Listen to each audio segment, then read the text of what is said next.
I'm working my way up, bro. I have to give Magnus the triple doctor roll too. I do. Based. Boys, we're live. We're live. Well, My ball's one. the first little bit of this video is gonna be boring as fuck then, because I gotta make sure. I got a burrito for a second. Delicious. Screen lock? Never. All right. That best part of the burrito is the tinfoil. Fun. You eat your burrito with or without Let me the get shell. these lights up, bro. What atrocities I'm committing against fashion? They need to be seen by the world. Why? That's right. Why didn't we open up the blinds? Shit. Because we couldn't see. There's pornography on the display, Doc. Also agree? because What? I'm trying to open up the it other. doesn't like with the Aragon lecture we couldn't see anything because the lights were. I'm not sure.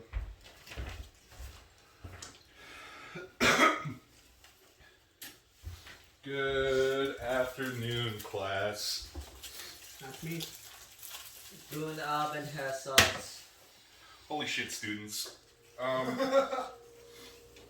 So, it's me, Professor Electric. I'm trapped on this Professor ultimate. Electric.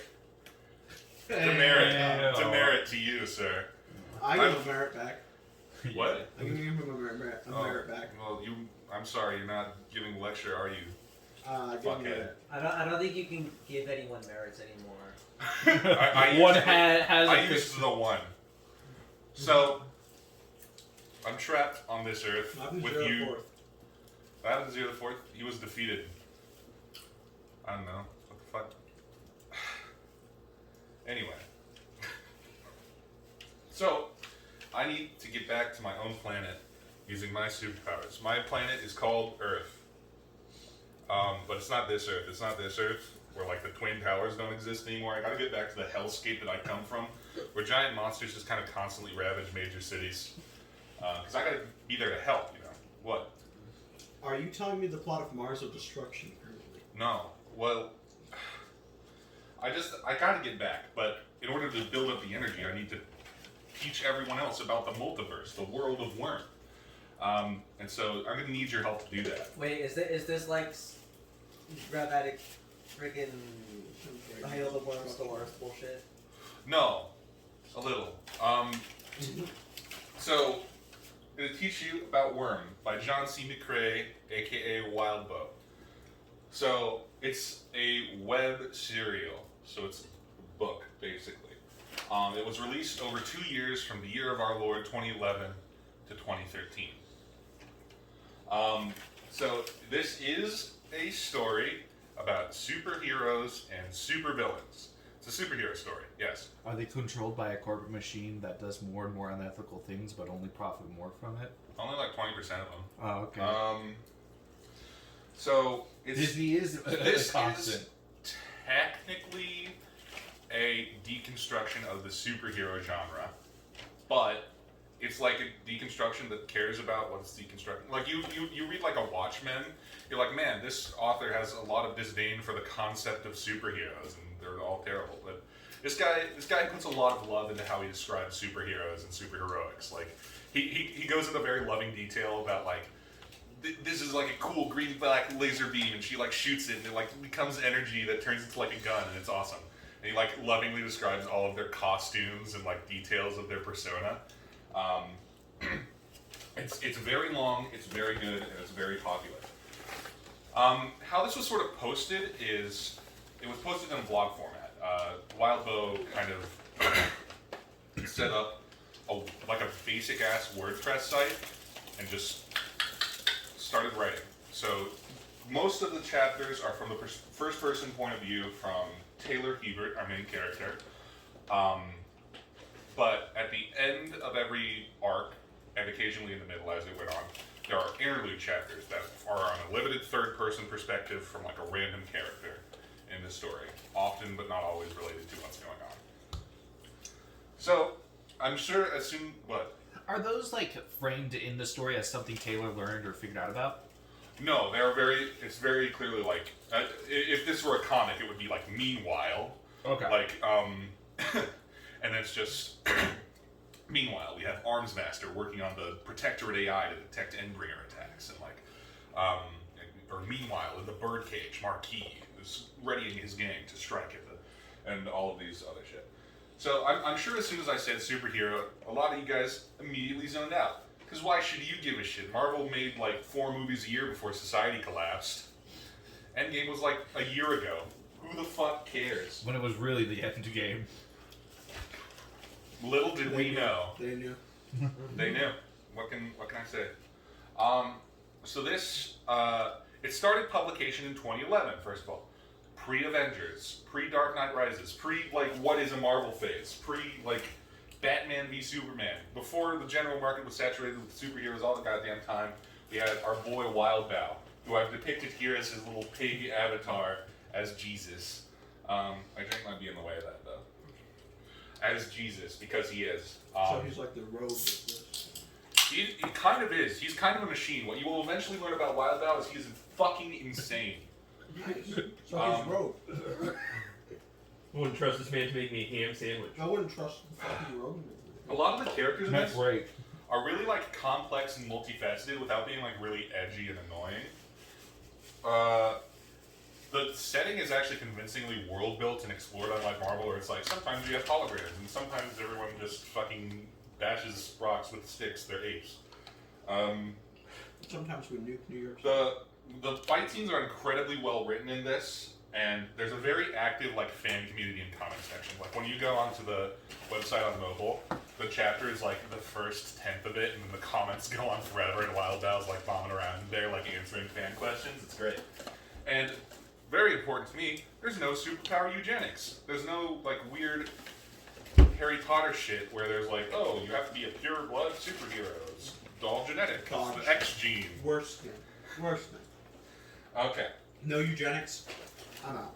So once again, Come on, guys, can't we just be like the X-Men? Wasn't the So, X-Men so good? once, before I talk about Wild Bow, who is a real person, who is very talented and hardworking, I've got to put the disclaimer here that this is my perception of him. This is how I picture him through reading about him on like TV tropes and like his comment section and stuff. Wild Bow is just kind of a fiction writing machine who was put here by God to write like 20,000 words a week. So, Worm was kind of in development hell for a long time. He had a lot of ideas for a superhero story that he wanted to tell. So he did a lot of writing about hero concepts and like main characters and what they would be doing. But he never actually wrote it. So one day, he fired up the WordPress engine, made like a shitty WordPress site, and just started plugging away. He set a, like a minimum word limit at 6,000 words, and started publishing 2 chapters a week. Which is fucking insane, by the way. Like, National Novel Writing Month, writing a novel in a month, is 50,000 words. So he does that every month since 2011. And he writes, and occasionally, if his like Patreon goals are met, he writes a 3rd chapter on Thursdays. Yeah. Does this guy pop seeds? I don't fucking know what his personal life's like, man. He also expressly says, like, yeah, I have, like, a general overarching plot planned, but, like, I would do this as a hobby, yeah? I was gonna ask, how is it like written? Like, if it's just a WordPress, is there like a lot of errors, or is it just like this guy is a monster and can write incredibly well? And From what I've seen, he writes fairly well. I haven't read any of his recent stuff, but the first comment on all of the comment sections is like, typo thread, and then he like goes back a week later and fixes all the typos that people find. That's cool. Yeah. Does he have like an editor or anything? I don't know. He's expressed a desire to go back and get Worm re-edited. What? He's expressed a desire to go back and get Worm re-edited for like a real, actual publication, which has not yet happened in the 8 years since it's been finished. However, there is also a fan-made audiobook project, which I listen to a lot because I have more time to listen to podcasts and shit than I do have to read. It's alright, very clearly fan-made, but very lovingly made, and if you're a podcast guy, definitely check it out. But anyway, back to my main point. He's gone on record saying that, like, hey, I write for fun as a hobby. I have an overarching story plan, and I know, like, some of the big reveals and plot beats I want to hit, but the moment-to-moment writing I don't really give a shit about. Like, usually he ends a chapter with a twist and he's like, no idea what I'm gonna do next time. What a psychopath. He's a fucking insane madman who writes for fun. It's incredible. One book, man. Oh my fucking god. This is not one book. It's a million books. Oh, by the way, so just to give a little insight as to the scale of Worm, it is 1.68 million words. For scale, Dune clocks in at about 200,000. The entire Harry Potter series is 1 million. So this is like a Harry Potter and a half, and then some is also much like Harry Potter. The man's fucking insane. He wrote it in 2 years. Yes? Is it just like, are they just like in like a superpower school? No, fuck no. There's some school setting shit at the beginning, and it's the worst part of Worm. It's not like, superpower school. It's a very urban setting where there's like a very lively criminal underworld. It takes place, I was going to say this later, but it takes place in the fictional city of Brockton Bay, which is a city on the East Coast, somewhere in New England. Never expressly stated what state it's in. Brockhampton. Yeah. Was that a hand? Kinda. It's just. I was gonna make a joke about it being long and therefore bad. Long and therefore bad. Noted. Very funny. Keep it up, kid. It's his That's power. what people do. Demerit. That's what people do with YouTube videos. So let's get into a little bit of the background setting, because a lot of the shit is like, how do powers work? How do the systems react to it? So the point of divergence for this setting is the appearance of a golden man above the Atlantic Ocean, completely buck-ass nude, just kind of floating there vibing. I hate it when that happens, dude. His name is Scion. He's just floating there vibing, and like a cruise liner goes past and they see him, and they like reach up to like touch him, and they're all like very inspired by this like weird ethereal side, and then he immediately like flies off and starts like doing good and helping around the world. Buck ass naked. Buck ass nude until literally like the 90s. Okay. But 24/7, 365, Scion is flying around solving problems big and small. Like, he'll like get cat out of tree. Oh, tsunami coming? Oh, check it out. Let me help avert flooding from irrigation. Oh, tornado. Like, they're You can't just go from like, oh, it's okay, I'll help you with your math homework. There's a meteor about to strike. Get out of there. like, literally, he has no context for how important problems are. No one's been able to stop him long enough to do like an interview. He's just constantly helping people he's like- solving problems. It's limited to how fast he can get there and how fast he like hears about them, which is why he's not just an instant win button for the heroes every time. It'd be like Captain Marvel, except We're if she did fucking a lot up of this Adderall. He's like the opposite of a natural disaster. He's like a natural. Unnatural. An unnatural solution. There you go, a natural solution. So after he appears, people begin to develop superpowers. Gay. Cringe and atheist. You're right. So people just Yeah. kind of start developing superpowers slowly at first, but it reaches kind of critical media mass about 5 years after he appears, and it's widely known by the 90s that superpowers are a thing that are happening. This leads to what's called the golden age of heroism, where a lot of the people who are out and kind of publicly doing superheroic deeds are doing good. Yikes. So, a coalition of prominent superheroes, eventually called the Triumvirate. Because those work well. Well, I'm going to call them the Triumvirate, and then I'm going to list 4 people, so I'll give you like one guess what happens to the Triumvirate. So, the Triumvirate was formed by 4 very powerful heroes, Legend, Eidolon, Alexandria, and Hero. They formed what's called the Triumvirate, and they basically drafted a plan to get heroes like officially like recognized by the government and get a system going where there can actually be a coordinated parahuman response. They're called parahumans, by the way. A coordinated parahuman response to major threats. And this includes like merchandising and like basically rehabilitating the image of superpowers to make sure that the public doesn't turn on them and there's not a like parahumans versus unpowered war, basically. So like Incredibles style. Sort of. Because as this is happening, supervillains are growing more and more kind of prominent. Because in order to get superpowers, you need to have something called a trigger event, which is basically a really traumatic experience that powers emerge to help you resolve. So, powers are kind of intrinsically associated with trauma, and so a lot of people become superheroes, or supervillains, sorry. Because they're like, hey, I got this because the world was a dick to me, and so I'm just going to be a dick right back to the world, but god damn it. So, like, almost immediately before they can finalize this plan and get it officially adopted into law by the United States, a Mitch large... McConnell blocks it. No, in this timeline, presumably Mitch McConnell doesn't exist. Good. Finally. But in, I believe, 1992, a large creature, eventually known as Behemoth, emerged in the Maroon oil fields. What are they called? The Marun oil field in Iran, and just kind of started fucking shit up. Ooh, bad place to start. It's always Iran. Yeah, he just a massive like 40-foot monster just clawed its way out of the ground in Iran and started fucking shit up. Apparently, the first step in creating a setting is just get rid of the Middle East as soon as possible. It started fucking shit up.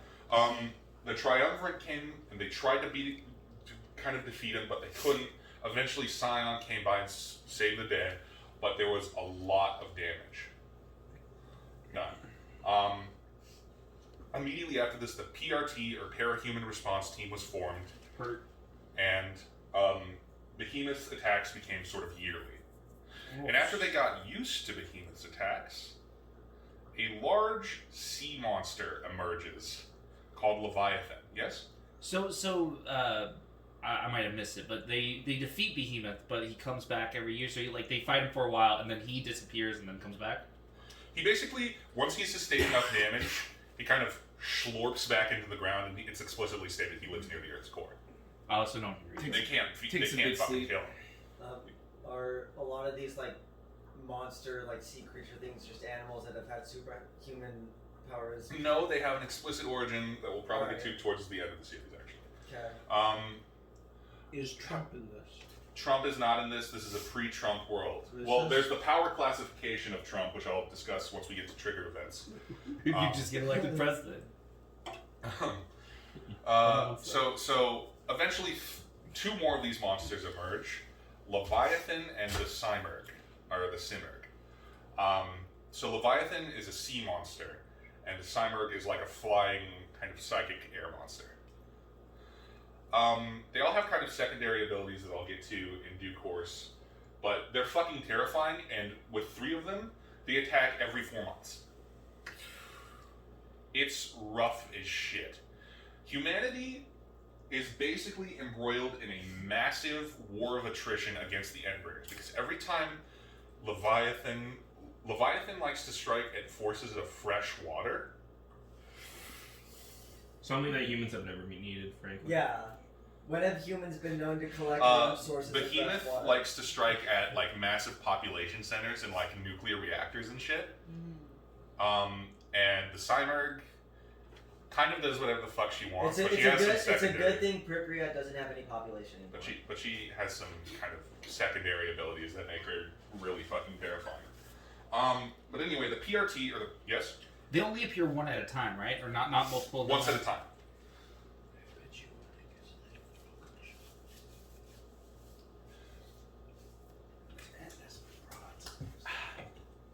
So the world at large,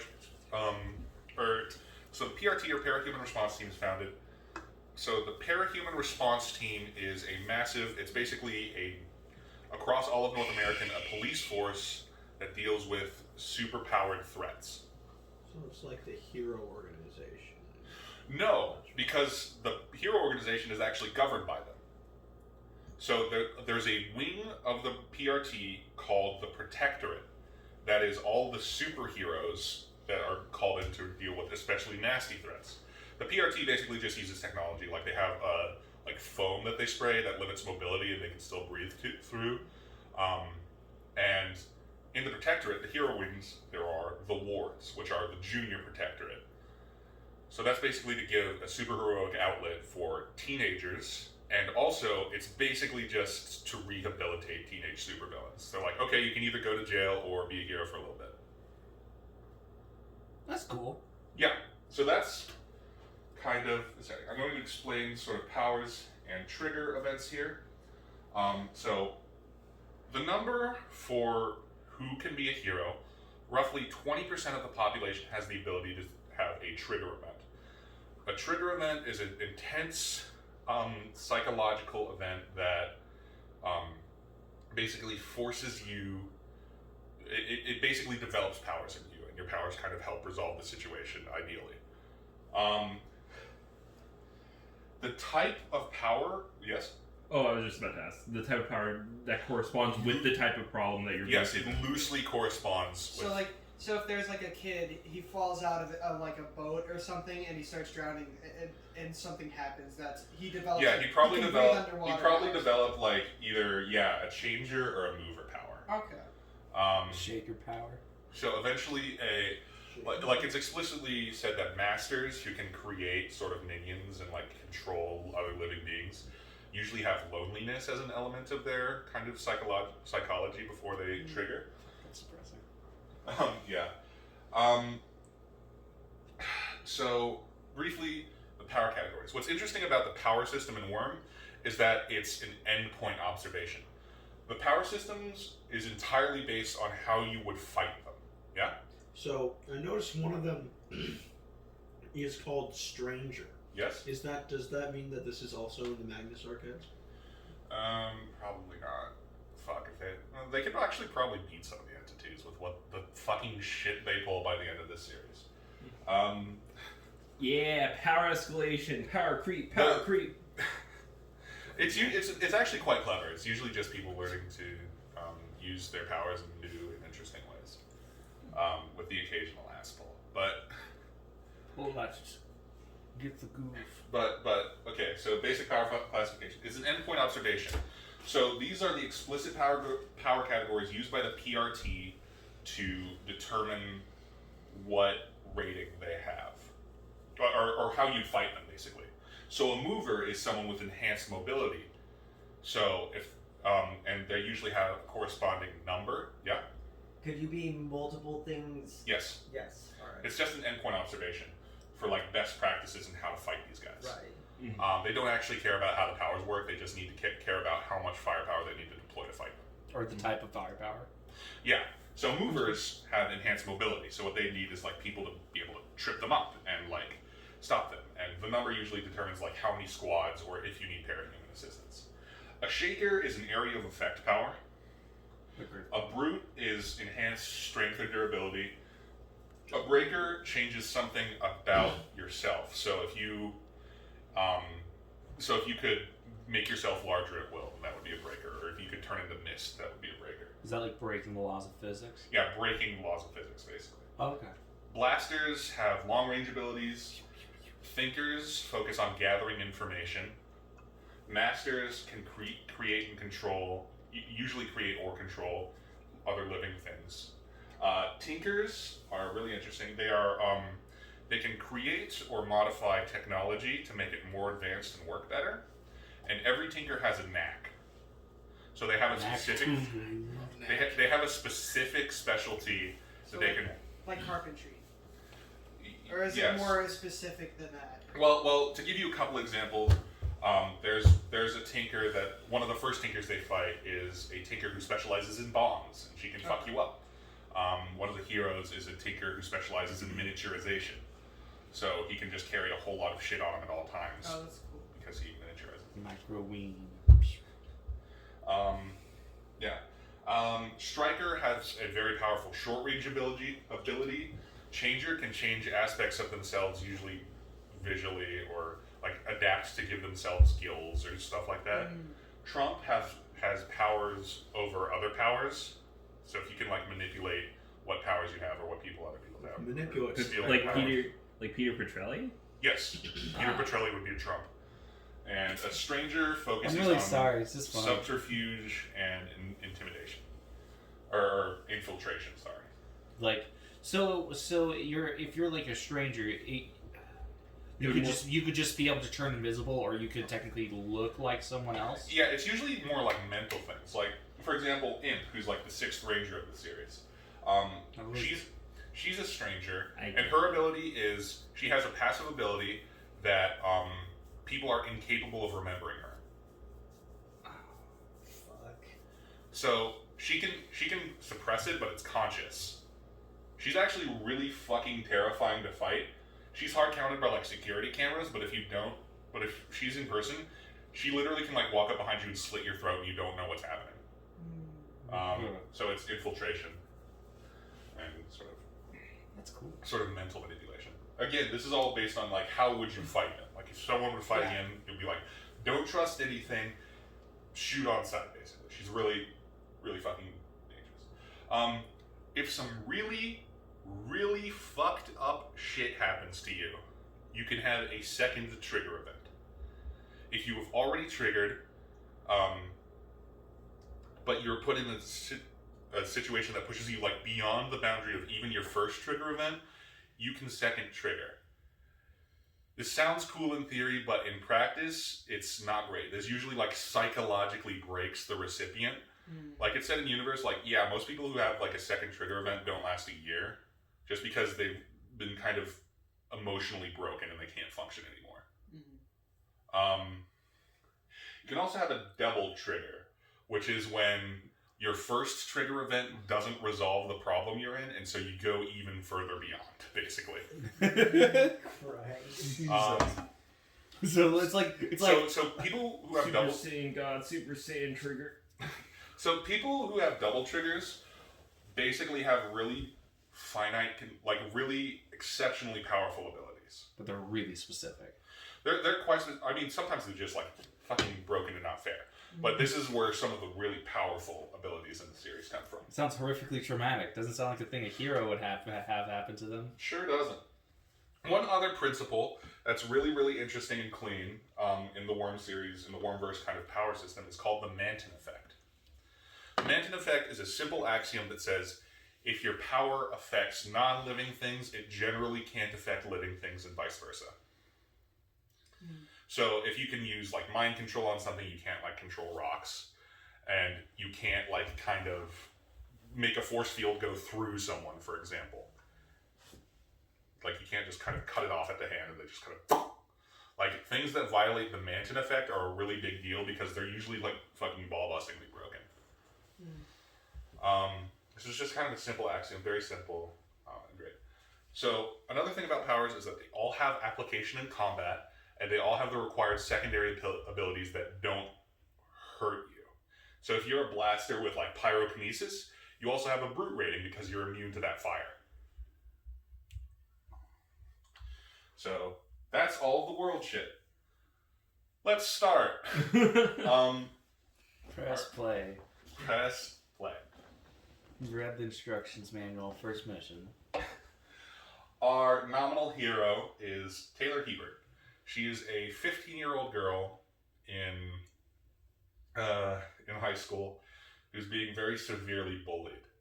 I know all of you are falling asleep right now, but I'm not going to focus on too much because I also hate it. So She's quirky. she lives in Rockland Bay. 2 years before the story started, her mother died texting while driving, basically. Her dad's a union leader for the docks, but because the Endbringers have basically fucking shredded the shipping industry, this town is one of the poorest in North America, and as such, has a lot of trigger events happening. So this is like the parahuman central of the world, or of North America. Yeah, because as the place gets more. Not and of the more world. It's explicitly said like third world countries have tons of fucking parahumans. Because they're just triggering left and right. Somalia be like, kind of very depressing. Taylor's superpower is the ability to control all bugs within about an 800-foot radius.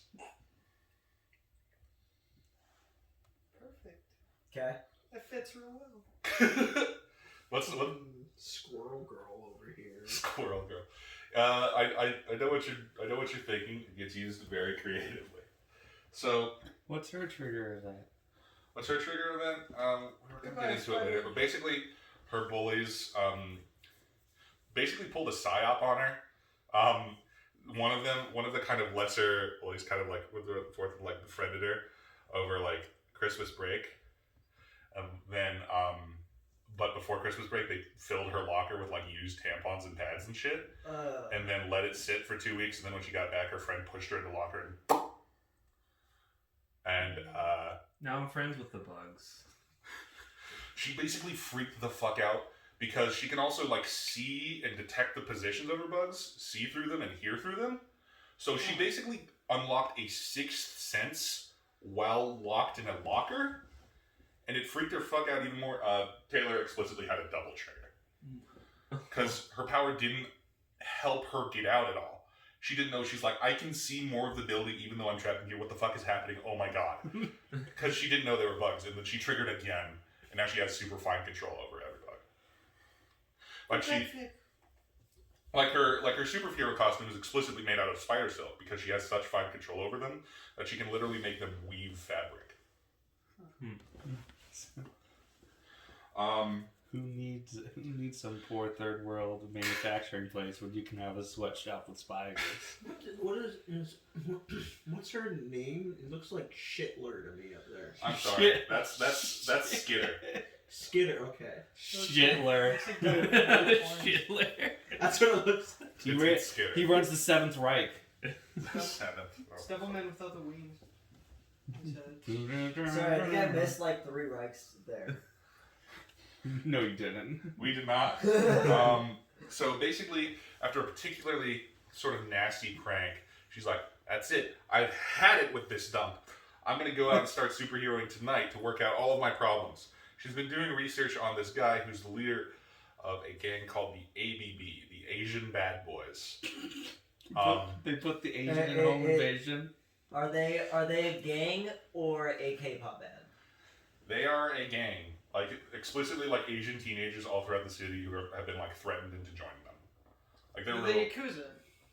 Not really. I actually fucking hate Except him. Yakuza's cool. His buddies in high school were the Yakuza, and they all fucking died, and he's like, fuck this. Oh.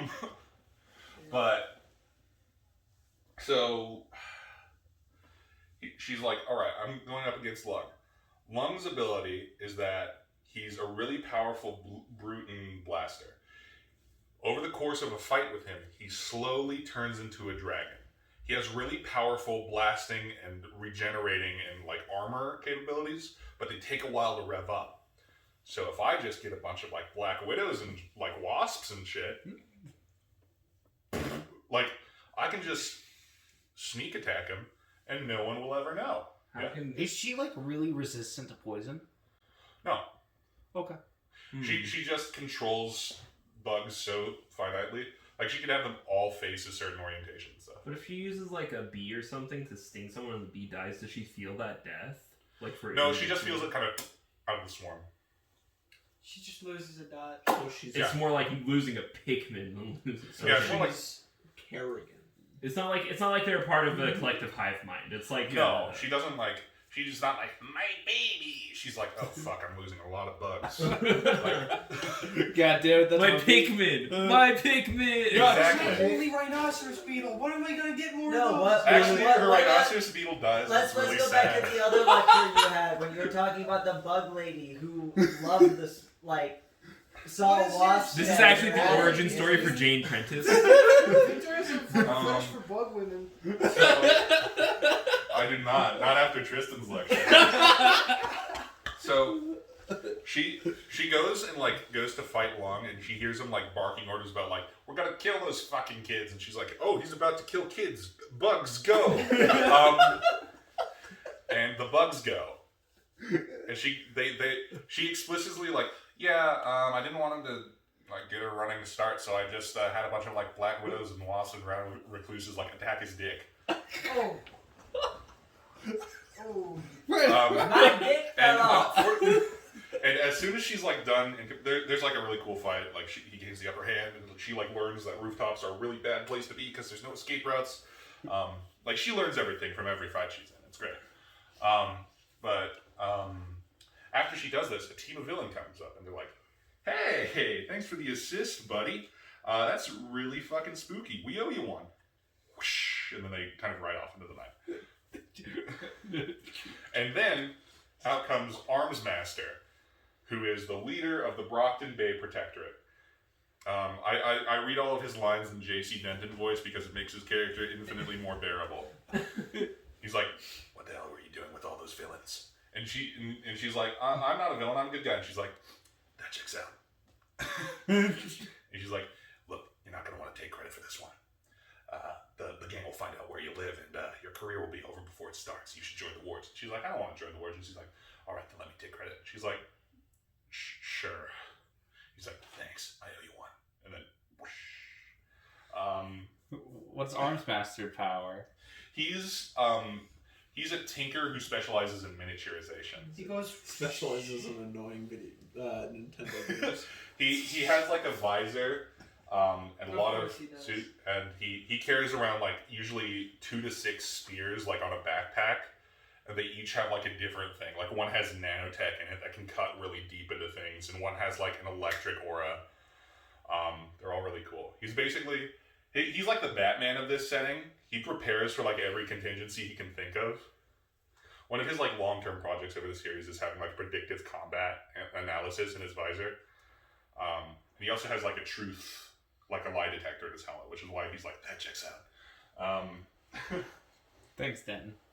Thanks, JC. His real name's actually Colin, which is kind of a nerdy name. What a dingus. So the next day, Taylor's like, "Ooh, am I in the news?" She like looks at the series. It's like, "Oh, he was arrested. Let me check the Parahumans Online wiki about like all the people I met last night." And on like the Parahumans Online forums, she like searches for like bug and like worm and like all these other things to see if anyone's talking about her, and she finds a message called like it was just titled like bug, and is like, "Thanks for the assist last night. Meet us here." And she's like, "Oh, that's from the villains that I helped out last night. Oh shit. Wait a minute. They think I'm a villain too because I wear like all black. I wear like a spider silk costume. I can go in and find like their identities and their information and their boss and stuff, and I can turn them into Armsmaster, and he'll owe me another favor. It'll be great, and I'll be able to do good while kind of meeting these guys." So she goes up to meet them, and they're like, "Hey, we're the Undersiders. Thanks for helping us out last night. Our boss paid us to go harass the ABB, and we didn't know. We didn't really know how we'd thank you. Here's $2,000. There's more where that come from if you come and work for us." And she's like, "Oh no." "Yeah, I'll work with you guys." Wink. So they introduce themselves. They are Lisa, Brian, Alec, and Rachel. Villain names Tattletale, Gru, Regent, and Mitch. Yes? Does Regent have an owl mask? He has like a very plain, like That's it's sweet. almost like a I think it's described as like a theater mask with no emotion portrayed on it. So it's a very plain kind of. These guys' powers I'm obviously going to tell you, but if someone sounds cool and you want to know what their superpower is, just ask and I'll probably tell you, unless it's important.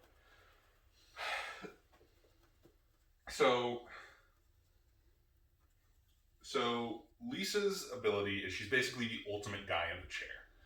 She's a thinker, and her superpower is extremely good intuition. So she can like look at a keypad and like determine like what the keypad is and like any security codes and stuff with it. She can like determine things about an enemy based on like how they move and how they fight and stuff like that. Gru is, I think, a shaker who can create a kind of clouds of darkness around him. He uses that to kind of augment his voice and like disorient people, and he can create clouds that like look like him because he's also wreathed in darkness. But it also dulls your senses, so you can't like hear as well when you're in the darkness or anything like that. Regent's power is introduced as like, oh, he can cause basically muscle spasms. Mm. So he can force people's muscles to activate. So if someone's aiming a gun at him, he can just go like, they go, or he can like force them to pull the trigger. He can force them to like fall over and fuck off. Yes. Does he use his powers on his fellow teammates to make them trip on shit? Yes. Awesome. Like literally when they're talking about this, like Brian's going to get drinks for them, and she's like, "Hey, Alec, what's your power?" He's like, "Check this out." And he's like, and Brian's like, "Oh, what a dick!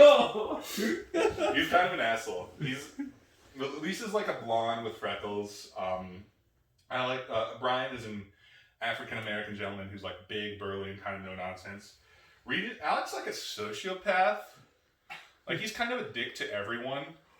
Okay. Like they literally fight someone who's like has them in a hold, and just on a whim she vaporizes one of her subordinates, and he's like, "That was pretty cool." Ah!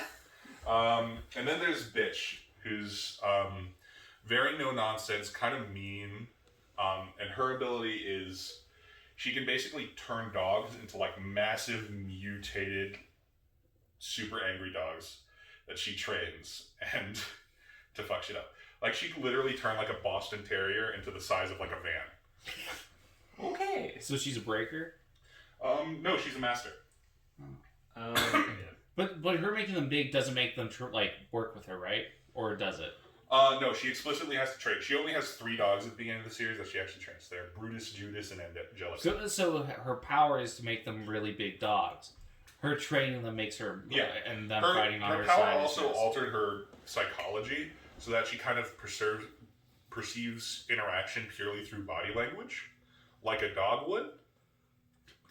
So she's really, really good at like relating to dogs and trading with them, but this causes lots of friction between her and the team because she doesn't really like run things through with them. Or like she doesn't really respect them unless they're firm with her, which they're not because they're trying to be nice. Man, what a bitch. Yeah. So she's like, "Oh, I know all these guys' abilities and real names." But she doesn't know who their boss is. Only Lisa knows who their boss is. She's the only one who talks to him. So she's like, "All right, I'll roll with these guys until I can find out who their boss is, and then I'll turn him into Arms Master. That's my plan." And then Lisa says, "Let's rob a bank." And Brian's like, "That's a terrible idea.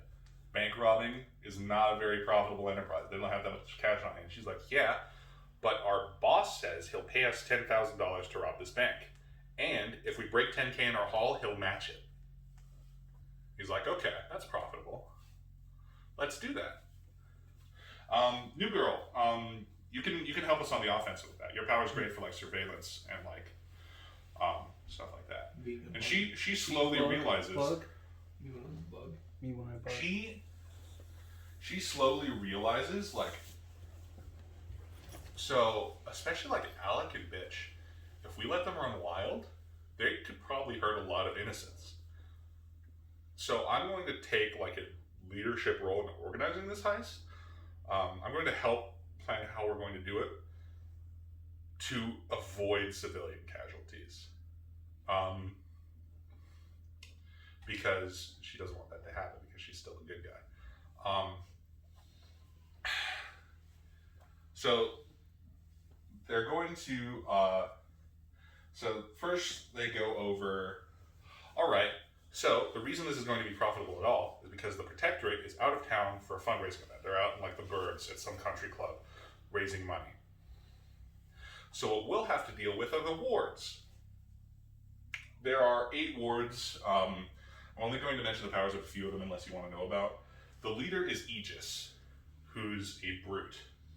He can fly, and he appears to have super durability, but it's not. He can just adapt really quickly to anything you do damage with him and use adrenaline to power through it. So like if you break his arm's broken, but he doesn't feel it and he can keep fighting. Kind of like Berserk armor from Berserk. Kind of.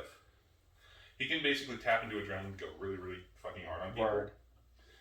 This stuff can like warp space. This is the first Manton effect. So she can warp the battlefield to make like the distance between me and that shoe like 30 feet. So it's really hard to like reach her. She's a zoner. The worst. Clockblocker is a striker. So he can touch things and they're frozen in time.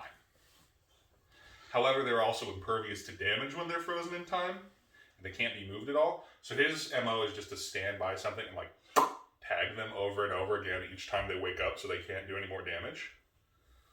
And then there's... It can only work on people? No, it can work on objects as well, but it can't work on part of people. Like, you can't tap their hand and then they kind of wrench their arm. So Yeah. it's either all of people or no. So that's another That's the Manton Manton effect. effect. Right there. And like Vista can't touch your wrist and have it like...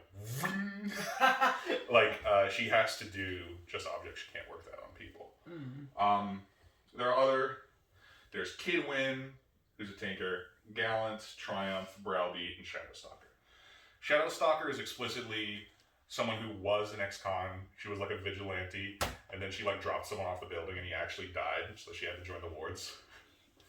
And she also explicitly has like a nemesis thing with Gru, because her thing is she can turn into like a dark mist and like pass through walls and shit.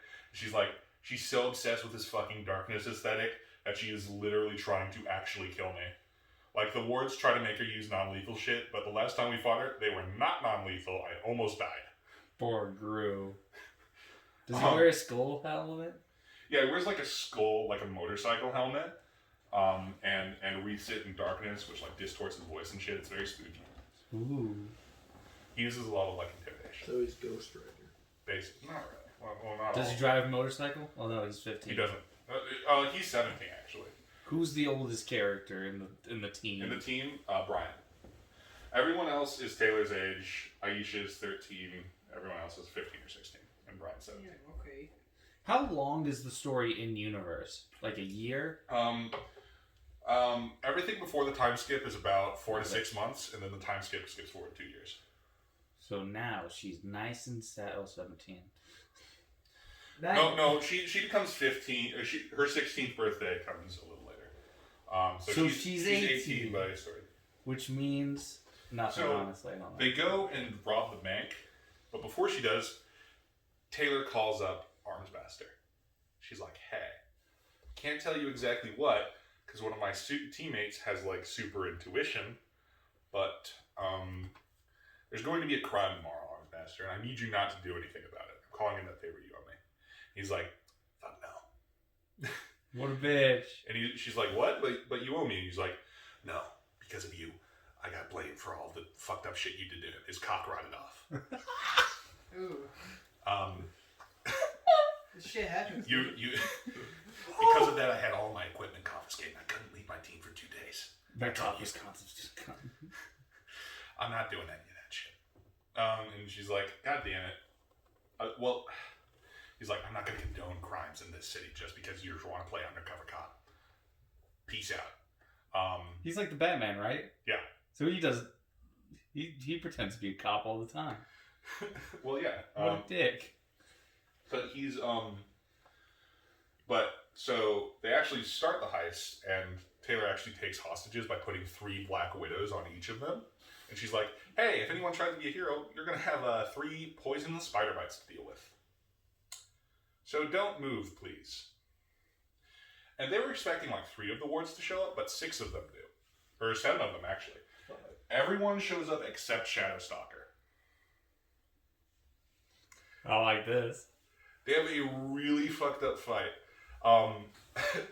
It turns out, in an attempt to pull a gambit, Aegis and Clockblocker switched costumes, but Tattletale figured it out. So, and because Clockblocker's costume is closed, and Aegis's isn't, Taylor's able to send bugs like in his shirt and like in his nose and shit. Oh. It's really fucked up, and he's like freezing them, and his arm's stuck. Like, he eventually just goes full panic and freezes himself in a mass of bugs. Holy shit. It's really fucked up. But also, and here is where we meet where Taylor meets anyway. We meet her in like an interlude earlier. But we meet Panacea and Glory Girl. In the crowd at the bank is a teenage superhero called Panacea, who's like a healer. She spends all of her spare time going to hospitals and like curing people with cure. I wonder why they call her Panacea. Well, technically, since all powers have combat application, her power isn't healing, it's complete biological manipulation. but she just only uses it for healing. She could make super bugs. She could make super. She does. It's actually really dope. Yeah. And her sister is Glory Girl, who's basically she can fly and punch really hard. And she has super strength, and she also has an aura that makes people who like her more, and people who don't are like opposed to her like really fucking terrified. Paladin. Sort of. With a conquest paladin. So she basically calls her sister, who shows up, and she's actually fucking with the spiders to fuck with Taylor's power. So her range is like halved right now, but then Tattletale's like, oh, I know what's going on. She has like a laser pointer, like she points to the places on Panacea's body where the spiders are, and she kills them. It's awesome. And then she threatens, because the two of them are sisters, Panacea and Glory Girl, but Panacea was adopted. And she's like, well, I know a secret about your family that would completely shred your relationship forever. So, if you don't want that to happen, guess you're just going to have to let us go. And she's like, I'm not going to do that. But then she figures out how her powers works, and her invulnerability is actually just like a really thin force field that goes down for a second after it's broken by something. So she just shoots her in the stomach, and Taylor's bugs fucking go at her. Gun and bugs. Book and gun. But they make off like literal bandits. They pull like $24K from the heist. Shit. So they're sitting pretty with like $50,000. Lisa just needs to go. The heroes are chastised for like property damage, and the undersiders make like page 3 news because page 1 is like a kidnapping or something. So there's like a parahuman feedback loop, right? Because as more people get powers, the type of crime people are able to commit is much higher. Mm-hmm. Like, the degree of severity is much higher. Mm-hmm. So that means that the amount of trauma created by a crime is higher, which means the risk of more Right. trigger events happening is higher, which means... Right, it's a bit of a feedback loop. Also, is Taylor still going to school? She explicitly like skips school because she's like, fuck this, fuck being bullied, fuck dreading life. Why would I actually go to school when I have people who actually care about me and want to hang out with me here among the villains, but I'm still totally gonna turn them into you guys? I was just gonna say, like, so were there parahumans at her school before her? Not explicitly. All of the wards go to like the rich people's school, basically. Oh. And because they usually go out in shifts, because if every single time a crime happened the same students went missing, they would be pretty suspicious. So explicitly one of the wards does go to a different school. It's revealed later. No, my ward goes to a different school. She exists. So they hide the money in like a shipping container on the docks. And they go to pick up the money, and it's not there. Oh no. Cockrotter got it. Not exactly. They're met by a supervillain duo called Uber and Leet. They're gamer supervillains. Uber and what? Uber and Leet. They're like a supervillain duo who like make piss poor amounts of money, but they stream all of their crimes on Twitch. And each night they go out, they have like a theme. What's Papa, guys? Today we're doing Like ultimate kidnapping Uber, prank. basically anything he focuses on for a while, he can learn. So he can learn to be like a super athlete if he like thinks about how it would work mechanically, or like learn a language Finally, or shit, more or learn cleric. lock picking. And his buddy Leet is a tinker who can make anything, but only once. You can make anything, but only Almost once. anything. It has like a certain failure chance that goes down the more times he tries to replicate it. But they have like explicitly thieves who are like they build like fireball shooters and like go out as Mario and Luigi, and like it's really, really funny. That's so the powers so far have been rather cool. It's been really, really funny.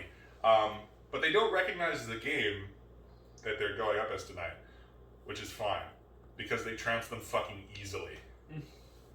I where's the money? And they're like, we don't have it. Our guest star does. Oh no. And then down comes Bakuda, the lieutenant of the ABB, a bomb tinker. You see, they were dressed as Bomberman. Bomberman. And she's like, alright, you captured my boss. Tonight you die. And she basically spends a lot of time fucking around with them and like blowing shit up. She has like a black hole bomb and like an ice bomb and like a time bomb that she's just throwing out. And it turns out that all of the people they've been press ganging into the gang ever since Long left, she's implanted bombs into them, and she forgot what each one did. That's great. As a quick aside, that is something I did. What's up, guys? Today we're doing Exploding Civilians Challenge. But she's like, she's trying, using a lot to do intimidation, and in a brief break, Tattletale's like, okay, she's pretending she can control the bombs with her mind, but she can't. She has toe rings that she's using to activate those. Toe rings. They're like, yeah. So eventually, Taylor and Gru are like tied up, and the rest of them are like unconscious. But Taylor still has her knife; it hasn't been confiscated. So she manages to like get the knife out and like plunge it into her foot and sever 2 toes, and then passes the fuck out. She's been trying to gather a swarm to her because she wasn't prepared to fight, and she goes unconscious. And Gru takes her knife and beats Bakuda. But this establishes that commands to her bugs are standing. As long as she's alive, the bugs still function. So they take her to like an underground doctor who like fixes her up because she has like a concussion from all the bombs. And it turns out that like moths and like cockroaches and shit are still coming to her when she's asleep because she wanted to gather a swarm. So those are standing orders. They don't go away when she's unconscious. How many cockroaches were there? Don't worry about it. But eventually she wakes up, dismisses them. Her father's fucking terrified, but it turns out they're able to explain it rather easily because as soon as they defeated Bakuda, she went on a bombing run all throughout the metropolitan area just to create a distraction to get Lung out of prison, and she did. Fuck. Lung's back out there, has a vendetta against our girl. Do they kill Bakuda? No, Bakuda's still alive. Or they just cut off some toes? Yeah. Every toe's a goal. She's pissed. She's got like a complex. Toe complex. So she's been, yeah. Does Lung still have no dick? He has regeneration. Eventually he'll probably be back. You Wait, just gotta start with the tip. does that mean he grows back his foreskin? I don't know. I mean, he was born in, I think, either China or Japan. I don't know Oh, if they have so as much. regrowing it isn't really a thing because he Does already had it. casting regeneration bring back your foreskin? Yes. Yes. Anyway, But, so We have to cop a ball. so there are things in Worm called the unwritten rules, and these are basically like don't go all out, that sort of thing. It's kind of a social theory almost. Tattletale explains it before the heist, but like basically you don't break some unwritten social constructs. Like you don't dox someone. Doxing someone is against the rule because it's basically one big game of cops and robbers that people both want to perpetuate because it's kind of ridiculous. And superheroes are weird, fucked up people. So like you don't dox people. Like rape is not okay. Like Hey, Finally! finally! like you don't use your powers to dox someone. You don't fuck with family. You don't rape people, and you don't go all out on a civilian population. Soren. Because the Edward. Yeah. How does Tattletale not know that Taylor is trying to turn him in? Or does she? It's revealed later that she knows, but she also knows that if Taylor doesn't get an outlet soon, she's probably going to kill herself, Fuck. and she doesn't want to be responsible for another suicide. Wait, another suicide? Tragic backstory. Jesus, that's fucked. you call like it a noob on Fortnite. But that's a constant source of tension for Taylor. Like, I'm just constantly kind of trying not to let slip something that will let Taylor know, because then all my friends will hate me. But the unwritten rules, Bakuda just broke those major. When someone breaks the unwritten rules, like, hero and villain alike kill on sight. Because that's Endbringer shit to do. That's Endbringer shit. There's also what is called Class S threats, which are capes, as they're called, that have a reputation or have done so much heinous shit that it is also like a kill on sight sort of deal. But Endbringers are Class S threats. The Slaughterhouse 9 are Class S threats, as is Nilbog, I think. And also Ash Beast and Sleeper, who aren't really important.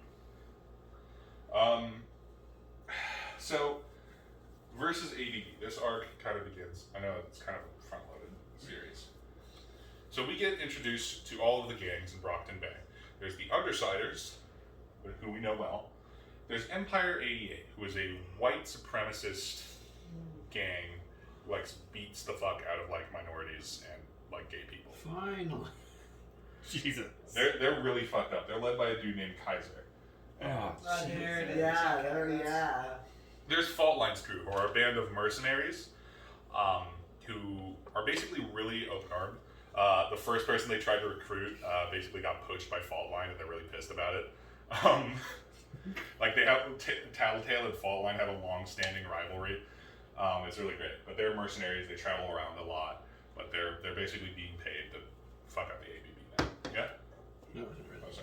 Oh, sorry. There are the Travelers, who are kind of a mysterious group, who have been traveling down the eastern seaboard for about a year now, and have stopped in Brockton Bay for some reason. They're like a closely knit band of brothers sort of situation, who really only have each other. Then there's Coil. Coil has basically a lot of money is his thing. He is a parahuman, but no one really knows what his power is, and he's probably the only person with powers in his organization. He just hires a lot of like highly trained, like ex-military people, and like helps them do well. He just employs a lot of really highly skilled people. His power is charisma. His power is He has money. And then there's the merchants, who are like basically like drug dealers and opportunist shitbags who like fuck shit up and just want to cause chaos and get money through any means necessary. They're really fucked up. Like Kaiser actually denies them a place at the table. Like the leader tries to sit down and like kicks their chair away and he's like, "Fuck you." What a strong Wait. moral conviction from the neo-Nazi. Yeah. He's kind of a dick, but he does, so it's fine. Yay! Also, notably on Fault Line's crew are some people with really fucked up, like there's one dude with like calcified growths all over him, and one dude with like slimy orange skin, and they both have the same tattoo of like an omega symbol on its side. These people are actually fairly common. They're called Case 53s. They have mutant powers that have physically altered their body and turned them into monsters. They're called Monster Capes or Case 53s. They all have the same tattoos, and they all remember waking up with no identity, with like no memories of where they were. So these are like the Hulks. Yeah, sort of like the Hulk if he couldn't turn it off. The Or Thing? Like, yeah. The Or thing, like, except he or has like amnesia. Tokiyami from Hiroaka. How some Okay. people have quirks that make like their heads into cactuses and shit. Oh yeah. I'll be right back. That must suck. As a quick aside, that must suck awful. Yeah, because no one knows what causes Case 53s really. Do new ones get made? Yes, there is actually a force making them. And it, Fault Line's crew is very accepting to Case 53s. Oh, that's and it good. just happens She to has- anyone, right? There is actually an explicit cause for it. Normal trigger events cannot turn you into a Case 53. Okay. So And it's really good seeing the criminal organizations be really open-minded, unless they're not. So it turns out in one of the interludes, Bitch actually started beef with Empire 88 because she fucked up one of their dog fighting rings and rescued all the dogs from it. Aw. But there's a dude named Hookwolf in Empire 88 who's like, "Yeah, Gru, stop doing that, or we're gonna have problems." And he's like, "Well, we're here to call a truce, Hookwolf. We're not gonna do that. How would you react if we told you to stop going after Case?" He's like, "I wouldn't." He's like, "There you go. We got pet issues." And it's like, it's really cool. We're just standing up for him. But Bitch does get in trouble for this later. Poor bitch. So eventually they resolve to like, all right, we're going to hit the ABB strongholds.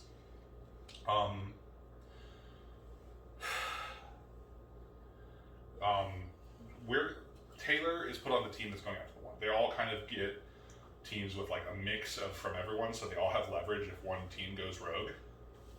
So Taylor's on a team with Bitch. She's from Empire 88. She's with Kaiser and Fenja, who can like grow giant. From Fault Lines crew, she's with Neuter and Labyrinth. And from the Travelers, she's with Sundancer and Coilson's the sniper team. One of the ADD lieutenants, the only other parahuman, is a guy named Oni Lee, who can teleport, but leaves a clone behind of everything he teleported with that can still act for like a few seconds. So if he teleports with a knife, he can stab you, and then his clone disappears, and he's like fucking running away. That's cool. So That's sick. he's Blake Belladonna from Ruby. I don't know. But he's a pain in the dick to fight.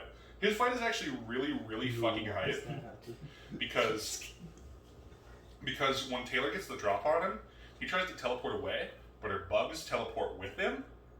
So she works in conjunction with Coil's sniper team to like fuck him up. It's really great. But also at the stronghold is Lung. Also known as Cockrotter. He basically, Kaiser tries to stop him, everyone tries to stop him. But Neuter, who is, his skin secretes a liquid that is like a really powerful psychedelic drug. Nice. So everyone's taken out except for Taylor, because Lung's like, I'm gonna kill you slow. And he's already like massive dragon mode, so she's like, I don't know if I can do anything about this. Wait a minute. I'll bite his cock off.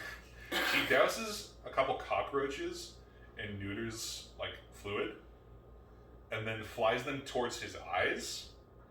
And since he's so into like just kind of holding her there, it gets in his system and he like flumps over. Even though it overcomes his regeneration. Dude trips out. Yeah. He's a fraud. So she manages to beat Lung for a second time, and she's like, "How long do you think he's going to stay out?" And Sundancer's like, I don't know." She's like, "Oh, I can't have him coming back, or he's going to fucking kill me." So she cuts out his eyes, which permanently Sundancer's like, "Fucking what?" Like she's really not okay with it. Do the bugs eat his eyes? No, that happens later though. He replaces his eyes with bugs. She literally just takes her knife and like. Me when I'm a good guy and I'm carving out eyes. Well, her reasoning is like, yeah, we're not the PRT. We can't take this guy into custody. So we need to make sure whoever gets here, Lung doesn't escape again. So I'm just gonna carve out his eyes. And it's temporary. He would get his eyes back. Yeah, because he regenerates. Still fucked. Mm-hmm. Imagine trying to rip out an eye as a dude. They'd be real tiny. So yeah, they leave, call it back right there, incapacitated. They're sent to the Birdcage, which is like the obligatory superhero prison. It's basically a complete ANCAP prison where every single convicted parahuman is sent. There's no guards or anything. It's just inside a vacuum inside a hollowed out mountain with like drones and like space warping technology, so you can't teleport out. So it's like an Amazon warehouse. Can't get out. It's the Birdcage is Secret run. way out, bet. The Birdcage is run by Dragon, who's the best tinker in the world. And it's eventually revealed that Dragon is an AI who was created by another tinker who specialized in AI. She has a few limitations. She can only be in... Yeah? So a tinker made an AI that itself had a trigger event and became a tinkerer? Yes, actually. I like that. That's cool. So then that means that a trigger event isn't biological at all. Yes, anything sufficiently intelligent can have a trigger event. Oh, okay. Someone roleplayed killing Cleverbutt. However, as before he could like perfect her, Leviathan attacked Newfoundland and her creator died. So she has some permanent limitations. She basically has to do whatever the government tells her to do. She can't self-replicate, and she can only be in one place at once. If But she's she ever knows- destroyed, she has to back up from server. And does she know these limitations? Yes, she does. She's Oh, extremely okay. frustrated with them. That's cool. Do they ever get lifted and she does badass shit? Well, she does badass shit without them being lifted. But like, you know, She actually has a crush on Armsmaster, and they eventually kind of start dating. It's actually kind of cool. She makes like an android body for herself, Oh. and and he tries working on her to fix her to remove. I need to its give it a pussy. limitation. Oh, But she gave it herself a pussy, dude. Are you kidding? he No, surprise enough. he tried to like he tries to rewrite our code, but every time he does, he's not the guy who made it. So every time he does, like more parts of her are less functional. It's really fucked up. Control Z. Sad. Control Z. Strange how both lectures have a sentient robot that tries to be a human later. Anyway, Looking at you, Laplace. so versus Brockton Maiden Protectorate. After that other successful job, their boss is like, "Hey, the PRT is taking all the credit for taking out the ABB, but we worked hard on that shit too. So we want you to crash this like fundraiser party they're having. Just kind of fuck around with them a little bit and then leave." They're like, okay, and they do that. At this point, who is Taylor going to turn the crime boys into? Like the police? Actually, but something important that happened is her bullying kind of comes to a head after this. She finally has fucking had enough, and she like has like a bunch of evidence on like these are how they've been harassing me for the past like year and a half. Do something about it, and she takes it to like principals, and they're like, "Well, we can't really do anything about this. This is all circumstantial. We just can't do shit about it." She's like, "Fuck you. You're not interested in helping me at all. Fuck off." I'm leaving. She beat them. She then beat them. So she's really kind of lost faith in this authority. But then they go and raid this like PRT fundraiser, and she's kind of fucking around with Armsmaster. He's like, "Hey, Skitter, you sure you want to be doing this right now?" And she's like, "Yeah," and like fucks him up. Throws a beetle at him. He actually breaks out his like electricity aura sphere, and it's like really, really hard for her to deal with. It's just a fly swatter. An electric fly swatter. Basically. That's her ultimate weakness. And he can't even go all out because there's like a crowd of rich people watching, so he can't like brutally murder all of these people like he would really, really like to. So they all just fuck off. Dude, is this more of a situation where if you're a criminal and you're a superhero, it comes down to a superhero killing you if you put up too much resistance? They try to neutralize firsthand. There's a lot of paperwork if you kill someone, basically. They have some accountability in censure, like it's very rare. There's like a 3 strikes rule for criminals where you can get sent to lower detention facility places, but Before if you going fuck to up the 3 times, you're birdcage? sent to the birdcage. Yeah, And has anyone escaped the birdcage? never. Sounds pretty. Is there even sunlight in there? It's a hollowed out detention facility. It is a detention facility built in a hollowed out mountain that has been made a vacuum. God, it really is an Amazon Behemoth tried warehouse. to attack the birdcage once, and then Scion drove him off before it happened. So God, that would have been bad. Because Scion's just out so there they try to going, run the hell away. Because and Scion's then, just out there going, Armsmaster Leviathan, save actually- Kitten. Catches them, and he's about to like fuck them up and put them all in prison. When the travelers show up, curb stomp Armsmaster and like kick him away, and their boss reveals himself to him, and it's Coil. He's like, "Hey there, Undersiders, it's me, your boss. I've been having talks with Tattletale, paying you guys because my end goal is I, Coil, want to take over the city. I'm going to take over the city." That tri-state area! Yeah, he's like, "I'm not stupid. Take over a country, the world? No. I can make so much goddamn money if I just control everything above and below board on a city. Like, fuck tons of money. Like, shit tons of money. And if you guys, well, I've been employing you so far. Good deal, right?" And you're like, "Yeah." So, Taylor has now found their boss's identity out. She's like, "Armsmaster's a dick. I'm gonna write this letter to Miss Militia." But she can't do it. She's like, "These are the only people in the world that actually want me around. Like, no one at school gives a shit. Authority doesn't give a shit. Why am I even trying to help the heroes if they don't fucking care about anyone?" What? You may mention it, but what is Armsmaster's power? Miniaturization.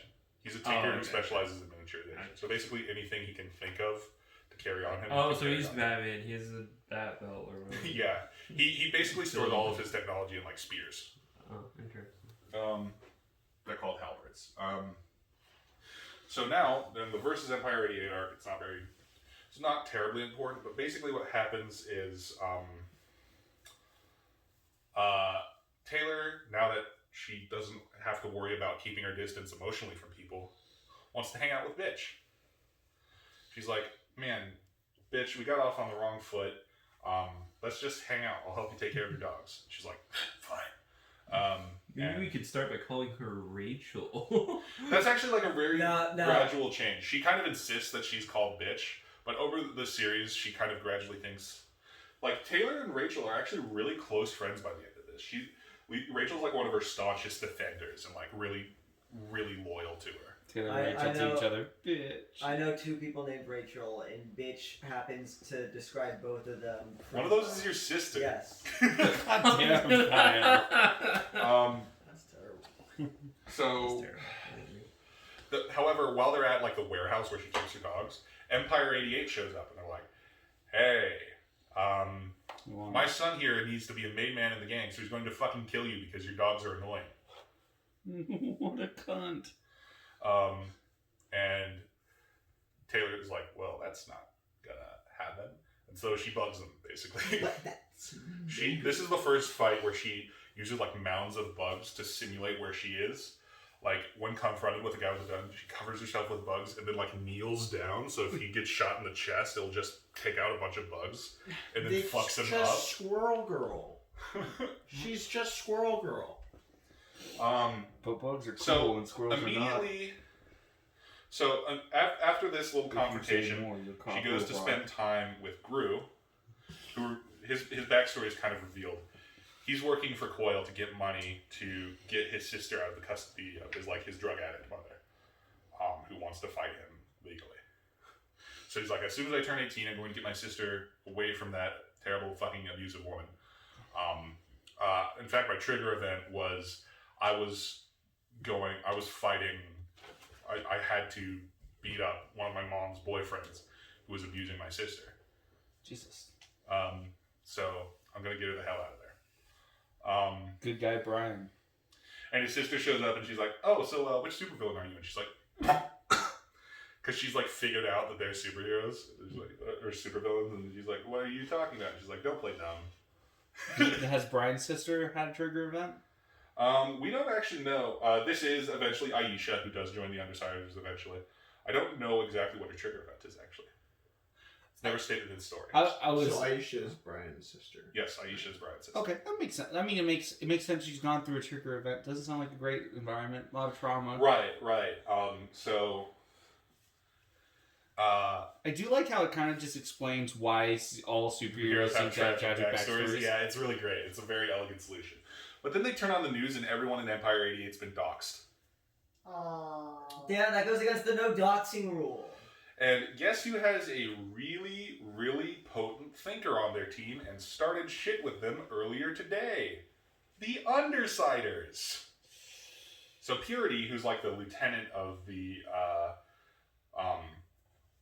and was also doxxed, got her infant daughter taken away from her. And she's going on a rampage downtown like, you fucking took my daughter from me. Undersiders, this will not stop until you're all dead, or I have my daughter back.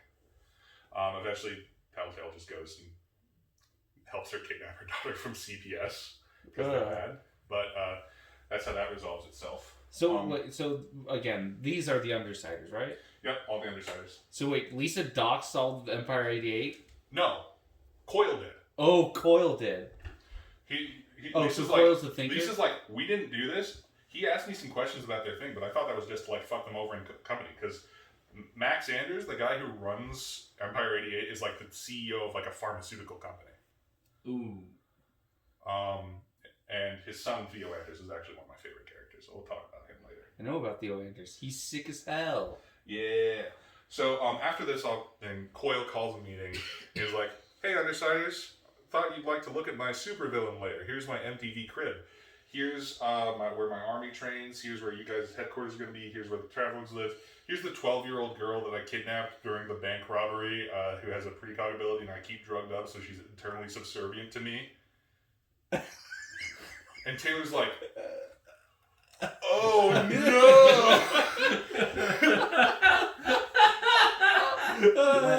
when you unlock chemical bliss in Stellaris. So she's like, oh no, I'm a bad guy. That what? Like, Ralph, you are a bad guy, but that does not mean you are a So bad she's guy. like, You a bad so guy. that bank heist, the first time I worked together really well with my team was all a distraction, so that my evil supervillain boss could kidnap a 12-year-old who he keeps chained up and drugged up to keep her eternally subservient. Actually, there's actually a interlude from Dinah's period later, and it turns out she could refuse the drugs. She just doesn't, because she can see the future, and the futures where she doesn't have the drugs he's far more abusive to her. It's really shit. fucked up. Coil's a bad guy. Coil's just like Elias. So Taylor's like, okay, I kind of was just doing this to get information, and now I was just doing it because I'm a friend. But now, everything I do is going to be to free Dinah. I'm leaving the Undersiders.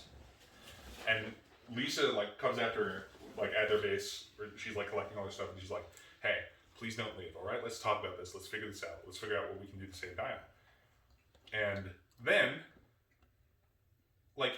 air raid sirens start going off. Leviathan is coming to Brockton Bay.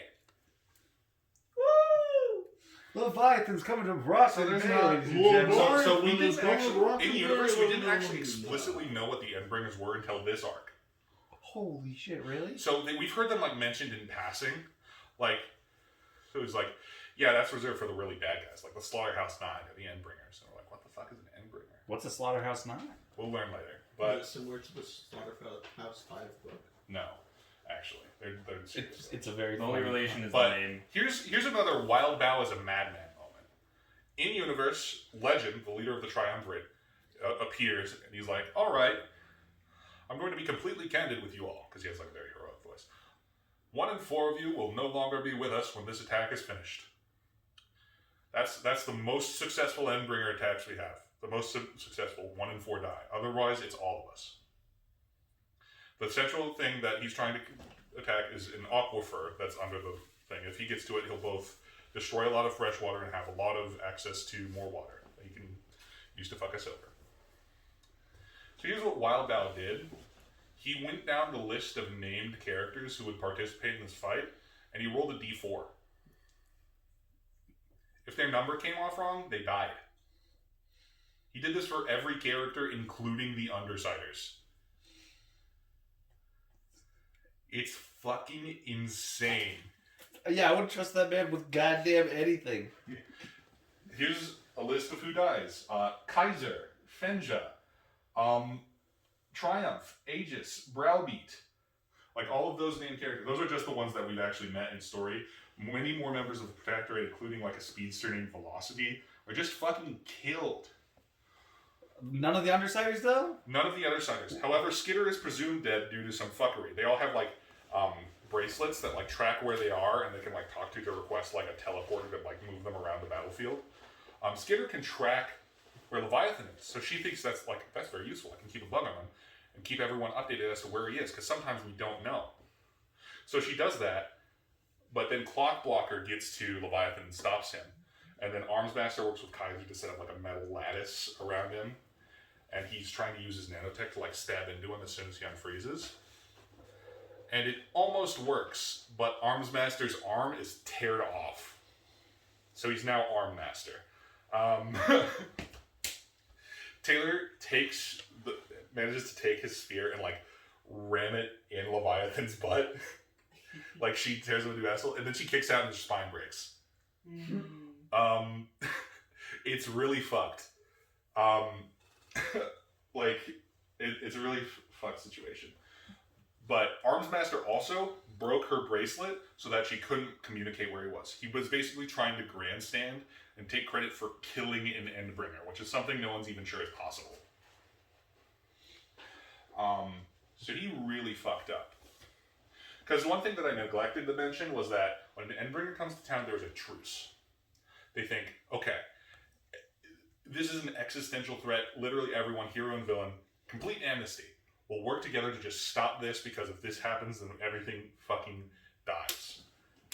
That's cool. It's really cool. But Armsmaster just broke it by trying to grandstand. And because of that, one of the leaders of the main gangs in Brockton Bay is dead.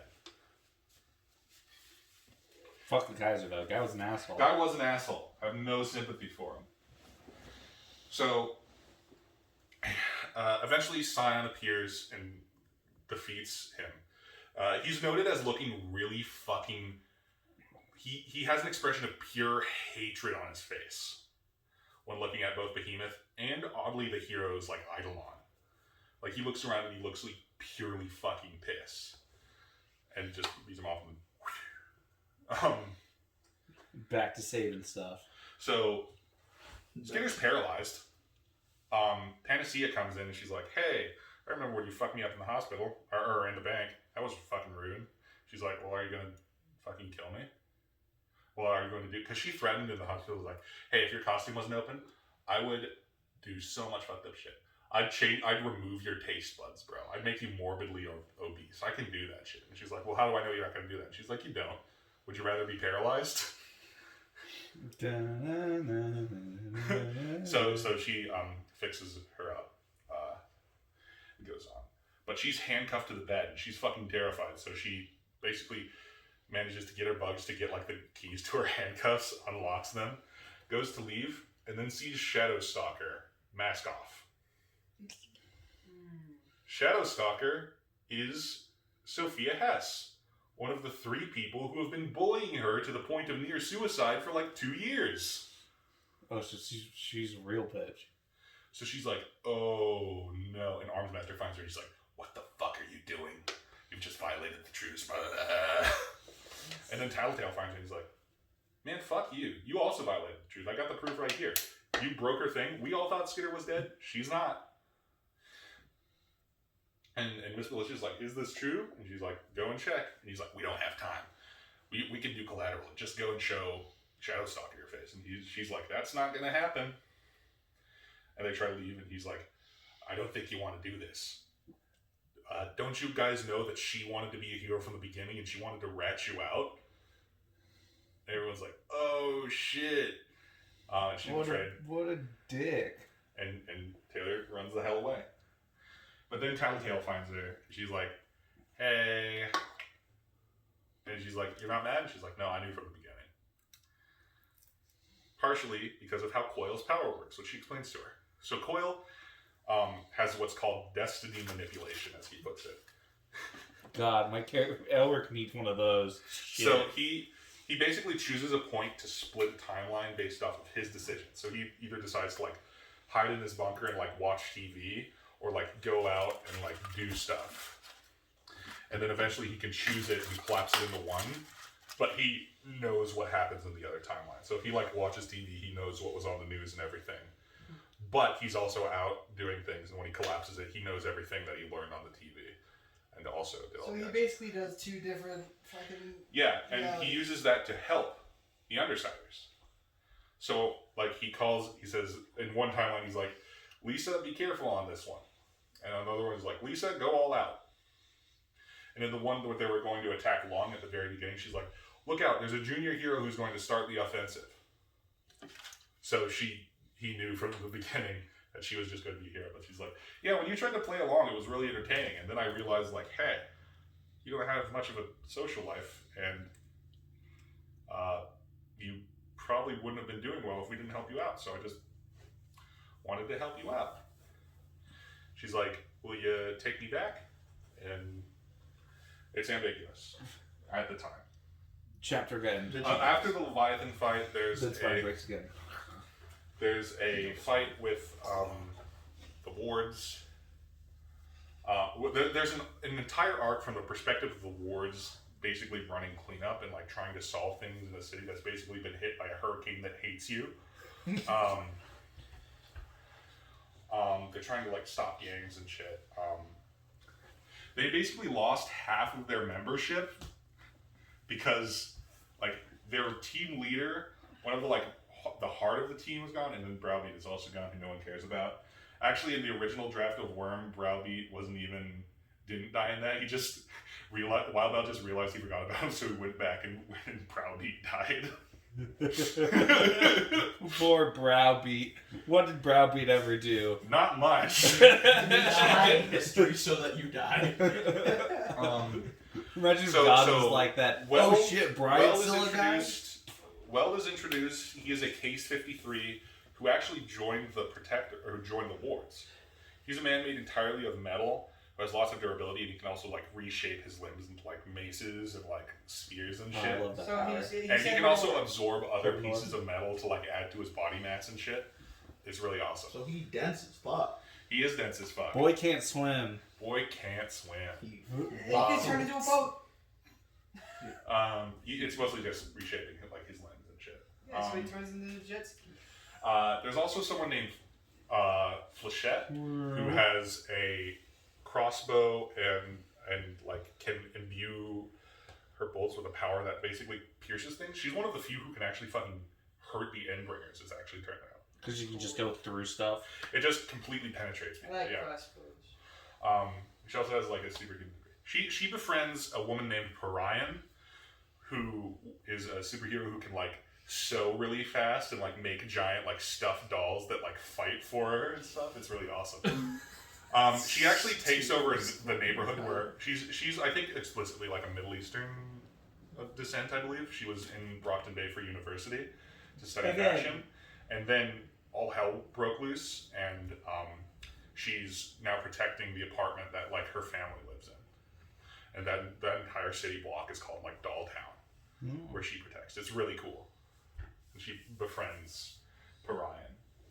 And the arc ends with Shadowstalker getting captured by the Undersiders. Good, she's a bitch. She's So- the worst. She's the one that's like really jealous of Gru, right? Jealous she's of Gru, nemesis of bullied Taylor to the point where she wanted to kill herself. She's kind of just the worst. And then, so that was all from like basically an entire chapter of an interlude from a war perspective. When it comes back, Imp has joined the Undersiders, and you know her power is, again, I mentioned before, consciously. She cannot be remembered by anyone, and she can physically suppress it, but she doesn't have to.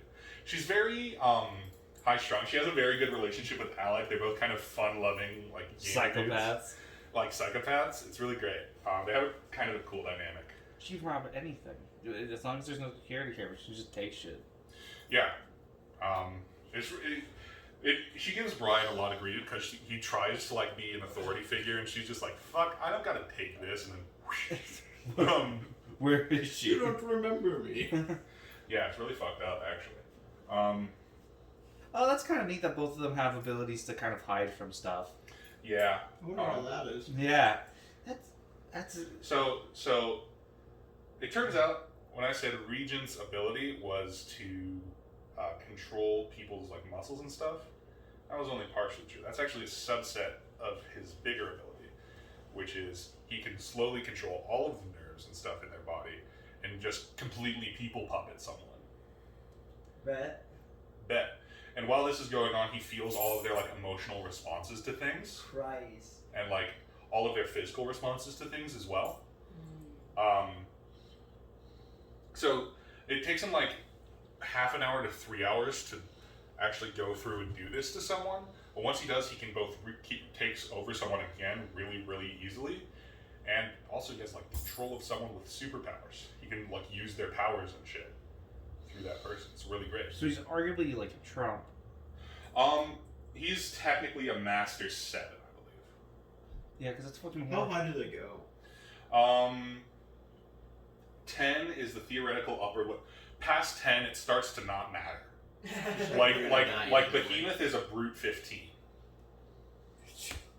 So like you're just gonna lose either way.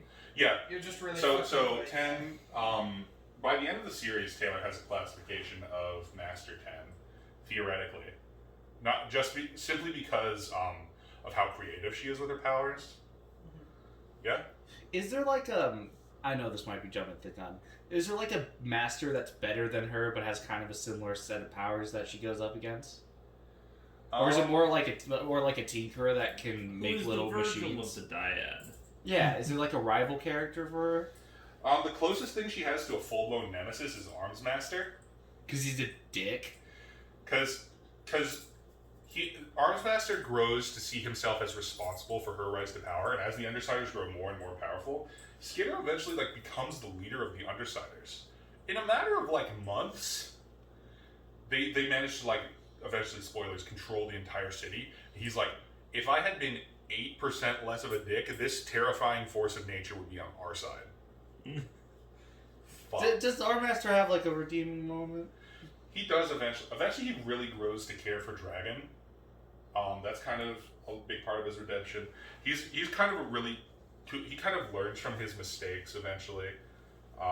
It's really heartwarming. So if you went down the list and for their power levels, who would be who are the most powerful of the Of the six. six? Arguably, it's Regent. I think powers wise, Tattletale is exceptionally powerful, but it's very utility based. She can't do much in a straight up fight. People who are smart who deal with Tattletale say, "Hey, I'm going to shoot you if you fucking say a word." Is how to deal with Tattletale. So I think pure in a fight power level, it goes Skitter, Imp, probably Bitch, Regent, Gru. So Gru's just He's he's not bad, but he's he gets a little better during the Slaughterhouse 9 arc. Gru is a lot of his things, he spends a lot of these early arcs training Taylor in hand-to-hand combat because his mom was a drug addict and his dad was an ex-military guy who trained him to fight and was really emotionally distant. So he knows how to do hand-to-hand combat and stuff really, really well, which combined with his power makes him a force of nature. But powers alone, Gru's doesn't do much. He's great for intimidation and subterfuge, but not so much straight up fucking bowling people over with superpowers. Okay. So basically, Imp joins the team, and Regent captures Shadowstalker. And he has Shadowstalker pretend to capture the entire Undersiders so they can get into the PRT headquarters and steal the PRT database on every known cape. They managed to download 97% of it before Dragon shows up and she's like, "Hey, stop that shit." And because Dragon's a really close confidant to Defiant, she kind of has a weird fascination with Taylor. Or, sorry, Armsmaster. He's not Defiant yet. After the whole incident with Leviathan, he was demoted from head of the Protectorate and kind of placed on house arrest. Because he almost got everyone killed. Yes. Because he was trying to be borderline. They do it. In a fight with her, Taylor realizes that Dragon had many opportunities to kill her, but didn't. Because she's an AI. She can't kill people because of the laws of robotics. Let's just store that away for later. And also, Bitch kind of betrays her because she betrayed the group and kind of lets her and foam, and eventually that's where the conversation with Dragon happens, and she self-destructs rather than, or just deactivates the unit rather than kill her. I'm gonna go use this. Okay. And so then What's with robot bitches and self-destructing today? but they go to What? This is just a side question. Why is she called Dragon? Because that's what my it's intimidating. All of her she makes really big Metal Gear style suits is the main thing she makes. Taylor theorizes that her tinker ability is to mimic other tinkers, though that's never expressly confirmed. Wait, sorry. She's an AI? Mhm. But she... She is actually a tinker. She did have a trigger event and become a tinker. was her But trigger she's an event AI. the creator dying. Yes, I think so. So yeah, it's not genetic at all. If you have a sufficient amount of intelligence, you can become a parahuman. Yes. Pararobot. Well, they actually figured this out because the way tinkers think, is, and the reason they have Max, is because they see a really cool technological thing in their head, and then that works backwards towards them how they do it. So when Armsmaster is looking at her code and looks at how she thinks, she's like, Dragon? You're a tinker. She's like, I know I'm a tinker. She's like, no, you're a capital T tinker. Like, the way you think, you reach conclusions the same way I do. And she's like, what? And there's one conclusion I can reach about us. That's funny. It becomes just a 30-page cheesy romance. Here's the plus side of you being a robot. Eventually, You don't have to so Skinner exercise, does you just eventually have- codify that deal, like, hey, Coil, once you accomplish your goal of taking over the city, let Dinah go. He's like, okay. Only if you're more useful to me than she is. So, kind of ambiguous thing there. And here is where Regent permanently and forever becomes a terrible person. The interlude at the end is from Regent's perspective. There was a scene where they let Shadowstalker go and she like held a crossbow to him, and Regent made a big show of like, hey, look, you don't want to do that. Because if you do, I'm just going to take you over and you won't have done anything. In fact, next time I detect you in my range, I'm just going to take you over. It'll be really easy. But he didn't actually let her go. He just mimed her doing that and made her go off into the night. So he still has her. And as they're walking to that meetup with Coil, Regent slowly becomes more and more distant as he's having to focus more and more on controlling someone out of his range. And he makes Shadowstalker talk so that she can hear what he's thinking. So he's like, so Shadowstalker just stands there and says, I know that wasn't enough to convince you to move out of town. So let's do this. She goes through Shadowstalker's phone and finds like her friend, Emma, who's like another person who was tormenting thing. And he calls her up and he's like, and I was like, hey, how's your patrol going? And she's like, hey Emma, I've had a crush on you since we met. We should go and hang out sometime. I'm sorry about that. We should totally go out on a date. She's like, fucking what? No, gross. And then she goes to, makes her go to her own house in superhero costume and unmask herself in front of her family. And they're like, what the fuck are you doing? You're in deep ass trouble because I told you to keep this away from your siblings. She's like, fuck you, Mom. What do I care?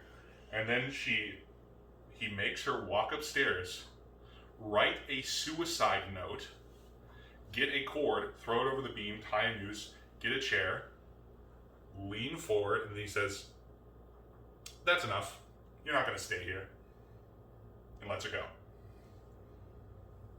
Jesus Christ. He basically makes her perform a mock execution on herself. It's really fucked up. Whoa. That's a lot, dog. Yeah, we learn more about his backstory of it. Basically, what happens against the merchants, they need to drive them out. The merchants are, again, this really shit-heel opportunistic gang. Taylor lays claim to a territory on the boardwalk and rescues someone from a merchants meetup. She becomes one of her first two like henchmen, and she starts like building her criminal organization. At the meeting place, Faultline's crew crashes it because Faultline is researching artificial superpowers, and the merchants are basically like, hey, we're gonna have a big battle royale. Whoever wants superpowers, get in there and fucking bash some heads. The like 533 guys or whatever that was. Case 53. Those guys. Yeah, that's Faultline's crew. The Rock Boys. So they're like the artificial. So it's eventually revealed that Case 53 is what can happen when you drink the superpower juice. Monster. Roll a d20, and if you roll a 1, you become a Case 53. Nice. Not really. And then they either wipe your memory and dump you somewhere, keep you if you're useful, or if someone who actually managed to get their superpowers regularly signed up for their Nemesis program, brainwash them to always lose to that superhero and say, hey, you have someone you can always win fights against. Wait, what? sorry, there's a corporation who's making this funds, and they're basically selling it to people to gain funds and resources and also favors. They're like, okay, you pay us a lot of money, we give you superpowers, and you owe us a favor. You can. So what was that about? Like somebody you always lose a fight to or something? Right. So if you when you sign up to gain superpowers for an extra fee, you can opt into their Nemesis program, where they turn someone into a Case 53 and then brainwash them to always lose fights to that person who got superpowers. Oh. Oh, So so, you- they wait, make somebody you can to buy that that next have, like- problem, so you have Someone, solution. yeah, basically, they're really fucked up. This company is called Cauldron, and he does have a bunch of vials from Cauldron, and they become important later. They're a bit of like a conspiracy. Some people know a little bit about it. I'm very late. Yes, you are. So yada yada yada. She gains two minions called Charlotte and Sierra. I think Sierra ends up taking care of all of the people in her territory who are orphaned, and she uses Coil's resources to like feed them and make sure they're taken care of. Yeah, because the city's fucked right now. All right. So around this point, the series has reached its 1 year anniversary, and as its anniversary, actually at one point Dinah makes a very, I don't remember exactly where, but it's important. It's made known that the Slaughterhouse 9 are coming to Brockton Bay.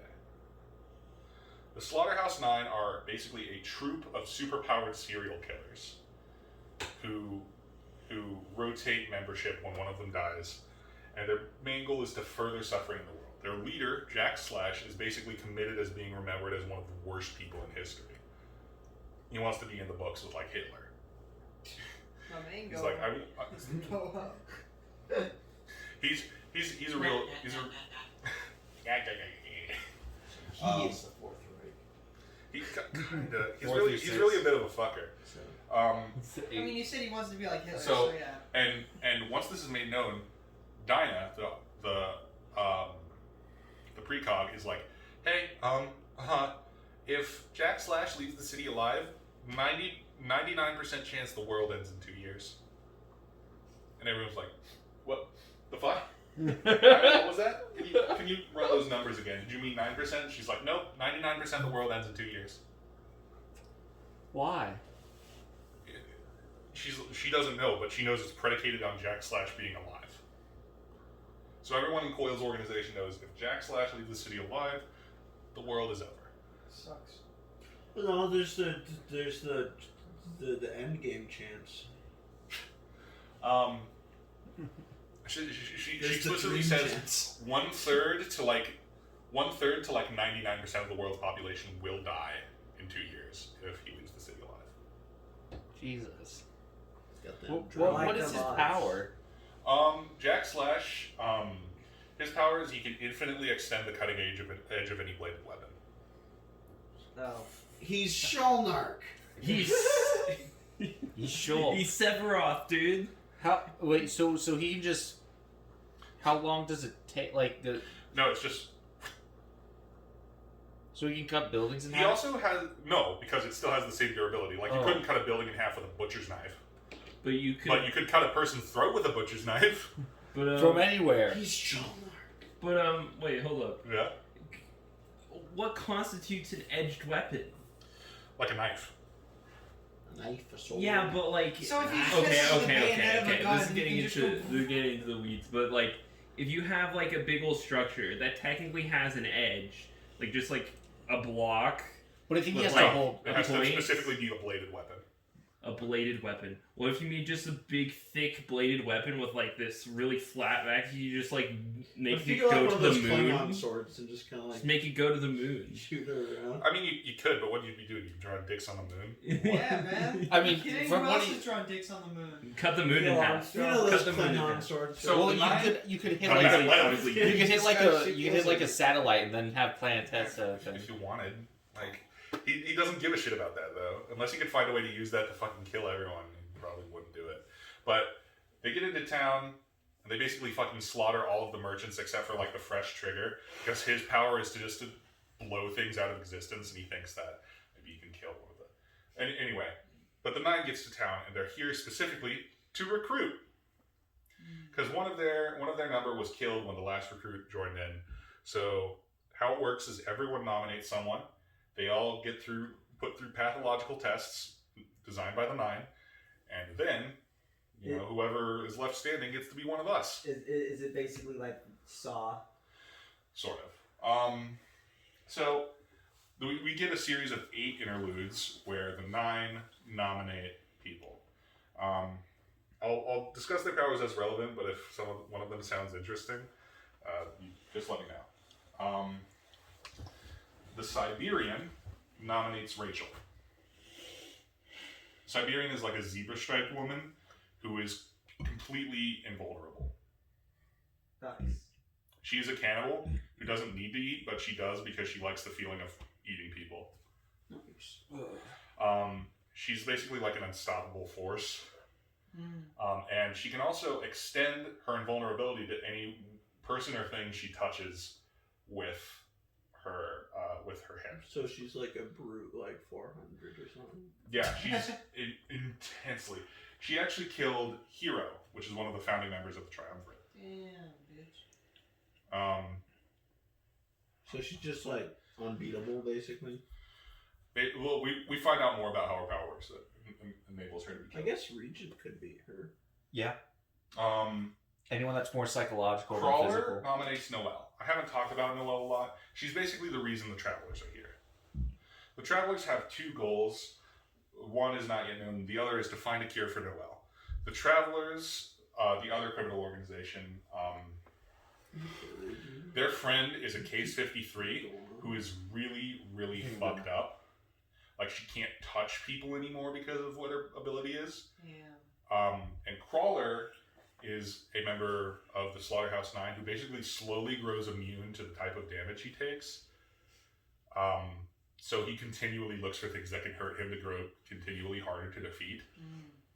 So he can grow continually. So he just hard. like shoots himself in the fucking. He nominates Noelle, who is this Case 53 with a weird unknown power we don't know about. Burnscar, who's basically can raise the ambient temperature super, super hot and make fire, abstains. She goes to visit her old friend in Fault Line's crew and then doesn't nominate anyone. Shatterbird nominates Hookwolf. Shatterbird is a long-range silica kinetic. Oh shit! So She can fuck with glass and sand. They live on the East Coast in a massive city. Ooh. The Mannequin nominates Armsmaster. The Mannequin is a tinker whose entire family was killed by the Cymurd, one of the Headbringers, and it completely broke him. His specialty is closed system, so he basically turned every single part of his body into a closed system that does a different thing. And he's just this massive, like, transhumanist. He General Grievous himself. If General Grievous was full of knives and fire and acid and shit. he is though. Not really. Full of lightsabers. Cherish nominates Regent. Cherish is Regent's sister. Nice. She's like, hey there, little bro. I joined the Slaughterhouse 9. Dad's looking for you. I'm nominating you. He's like, you've screwed me, you bitch. And then they have this great, like, psychic battle where, because Cherish's power is she can detect emotions for a really long range around her, and the closer they get to her, the more she can manipulate those emotions. So she fills Regent's minions with an intense desire to fucking kill him, and he uses his control over them to make them not kill him. It's a really intense thing, and she's like, well, if I killed you right now, you wouldn't be able to do all the terrible fucked up shit I had to do to get it tonight. Later, bro. Bonesaw nominates Panacea. Yeah. Some of these are heroes. Yes. God, they're going to try and break them. Panacea, in the Endbringer fight, Panacea's adopted dad got brain damage. Oh. And her family has been begging her to fix him. But she doesn't want to work on people's brains because she feels like it's really, really easy for her to make a mistake. So her entire family, including her sister Glory Girl, just kind of fucking hates her right now. Oh. And she also got a letter from Dragon, who found out that who her real father was because it might be used as an attack against her. He's a criminal in the birdcage called Marquis. But Bonesaw is a medical teacher who's a villain. She's really intent on making art. One of her favorite things to do is to kind of graft people together and turn them into little spiders. They're gonna live until they die. So grafting people into spiders. Continue. Yeah. Well, so there's a That little doesn't anecdote I can work, tell you how fucked up Bonesaw is. There was a hero called I I've think, read the Bone Drifter's Tale. but they were called they were called like Mouse Justice or something, and they were like a really cheesy superhero with like a mouse theme who would constantly show up and be all heroic and be like, "Down, evildoer!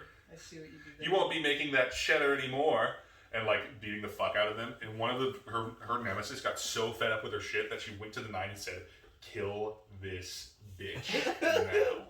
So they did, and then they killed her, and then they grafted them both together so they'd be together forever. And it's one of Bonesaw's spiders. Bonesaw is ready. Did your husband pick that up? And she's like, He did. "Hey, you and me, you have complete biological manipulation. I can surgically alter people. We'll be the ultimate team." She's like, "No, I don't want to do this." She's like, "Hey, that's your brain dead, right? Okay. You don't kill with your power? Okay. One of my spiders is going to kill your dad if you don't kill it." So Panacea kills it. She's like, "Okay, good. This spider's going to kill your dad if you don't heal him." So she does. And then Glory Girl gets home and she's like, what's happening? Amy, what's up? And she runs the hell away. And she's like, "Hey, I fixed that. I shouldn't have done that. I'm being hunted by Panacea." And she's like, "Hey, no, that's fine. We can fix the things. None of us really care that you're Marquis' kid. If that's what Tattletale is really gonna tell us, it's not that bad. We can deal." She's like, "Well, that's not what Tattletale was gonna tell you." She's like, "Well, then what was it?" And Amy says, "Well, I actually had a crush on you for like a really long time." Ooh. And Amy like touches her on the Victoria, Glory Girl, touches her on the shoulder, and she's like, "Hey, that's not a big deal." And then Amy uses her power to make it so that Victoria is capable of loving her. Oh. It's really fucked. It's not good. And Glory Girl immediately hates her. She's like, "Fuck this. Fuck you. You just used your power on me. That's not okay. We're done. I don't care that the Nine are defending you." So Panacea kind of goes to the ringer in this arc. Yikes. Jack Slash nominates Oni Lee, but Oni Lee wasn't like entertaining enough for him, so he just decapitated him and gave his head to Bonesaw. Bonesaw put it on someone's elbow. But at the end, he's like, "Well, I still want to kill someone and make them terrified," so he goes to the Home of Purity, where Theo Anders, who is Kaiser's son, is taking care of Aster Anders, who is his sister. And yeah. So you might have explained, I might have missed it, but Purity is Kaiser's wife. Was his ex-wife who broke up with him because she was an emotionally manipulative asshole, and then basically, but she really loves her daughter is the thing. He's like, "Well, I'm going, yeah." Oh, but she really loves her daughter, and he's like, "Well, I'm just gonna wait for, well, Theo boy, I'm just gonna wait for your mom to get home and then kill you and then your sister. That's the way things shake out, kid." He's like, "Yes, sir." And he's like, "You keep calling me sir. Why is that?" And he's like, "Well, my father always taught me to call my betters sir. And he's like, "I like you, kid. Say, you have any dreams you won't get to do because I'm going to kill you?" And he's like, "Well, sir, I always wanted to be a hero." He's like, "Really? You wanted to be a superhero? Well, how not a villain like dear old dad? What would you do to people like me if you were a hero, kid?" He's like, Theo Anders drops the rawest line in the whole fucking series. He says, "Well, people like you, sir, I'd kill." And Jack Slash finds this fucking hilarious. He's like, oh, I think I've just changed my mind. All right, kid, you got 2 years. You have 2 years to get powers, come after me and my 9, and then kill me dead. If you don't, I'll kill 1,000 people. 999's your sister, 1,000's you. Adios. Slaughterhouse 9-arc. Well, there's his trauma. Theo Anders does become like my favorite character in the fucking series. So the 9 make their entrance by basically slaughtering everyone there. The Travelers and Undersiders meet to discuss strategy. And then the 9 crash that. They're like, hey, you're trying to defeat little old us? Not gonna happen. I mean, like, 3 of the people we nominated are here. So just letting you know, Shadowbird's gonna do her thing in 30 minutes. Bye. And as a parting shot, Jack Slash like fucks up Tattletale's face. Oh no, not Tattletale. She had one of those faces, you know. You know, the one with freckles. They give her like a Glasgow smile, except it's a frown. It's really fun. Why so serious? Because we're sad, jokies. Okay. Smile. So they warn everyone. Mannequin attacks Skitter's territory. And just barely, she manages to drive him off by using like threads of spider silk to like throw him down, like slow him down and shit, and like basically beats the shit out of Mannequin, who's one of these like super feared serial killers. Just beats the shit out of him, tosses him like away. He's soundly defeated. Mannequin can also avoid all of her bugs. Like she puts all of her bugs in like a 3D like grid. What's Mannequin do again? He's a closed system. Each individual part. I just forgot. He's He, Adam he like Jensen. dislocates his joints and shit to like get through vents. That's how he appeared to Armsmaster. Ew. Oh, that's super cool. And he like does that to like get around this 1-by-1 grid of people. He like purposely avoids all of her bugs just so she knows he can. It's really fucked up.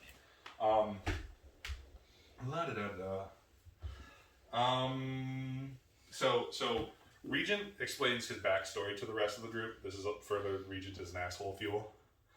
His dad was a villain named Heartbreaker who had the ability to make people feel emotions towards, like, at all. Like, if you were fucking with him, he'd just, like, blast you with full-blown terror and you'd be scared shitless. Aw. And he wanted as much of his kids to have superpowers as possible, so he just traumatized them constantly. And he had, like, a massive harem where he just constantly fucked people. It's really not good. Yeah, because if you can manipulate That is emotions superhero like that, eugenics. can You just- said there wouldn't be superhero They're not eugenics. superhero eugenics because it's not genetic. He's just traumatizing them constantly. It's trauma team. He just so happened to have a power that traumatizes people, so that they I mean, can get power. And if you want to have a harem, having emotional manipulation. So Regent's like, yeah, I was with my dad's crew for a while. When I was 12, I used to like take like random fucks over and make them do drugs all the time, so I knew what they felt like. I lost my virginity to people that like I was controlling all the time. It was really. It was a good time. Didn't we say no rape, Victor? Yeah, this is didn't the we only say rape I that? promise. This is the only rape, I promise. I've had more than enough. Just as a quick aside, Elric of Maldivene, no rape. All right. You say that, that's also what Victor said. Victor, it's Magnus' turn, presumably. This is cool. I like it a lot. interesting. So, a couple things happen. It's Here's not a super lot. important the order in which they happen. It is a superhero So thing, they're so yeah. working together with the PRT because they're another Class S threat. So here's what sort of happens. Gru kills Burnscar together with Taylor. They kill Burnscar.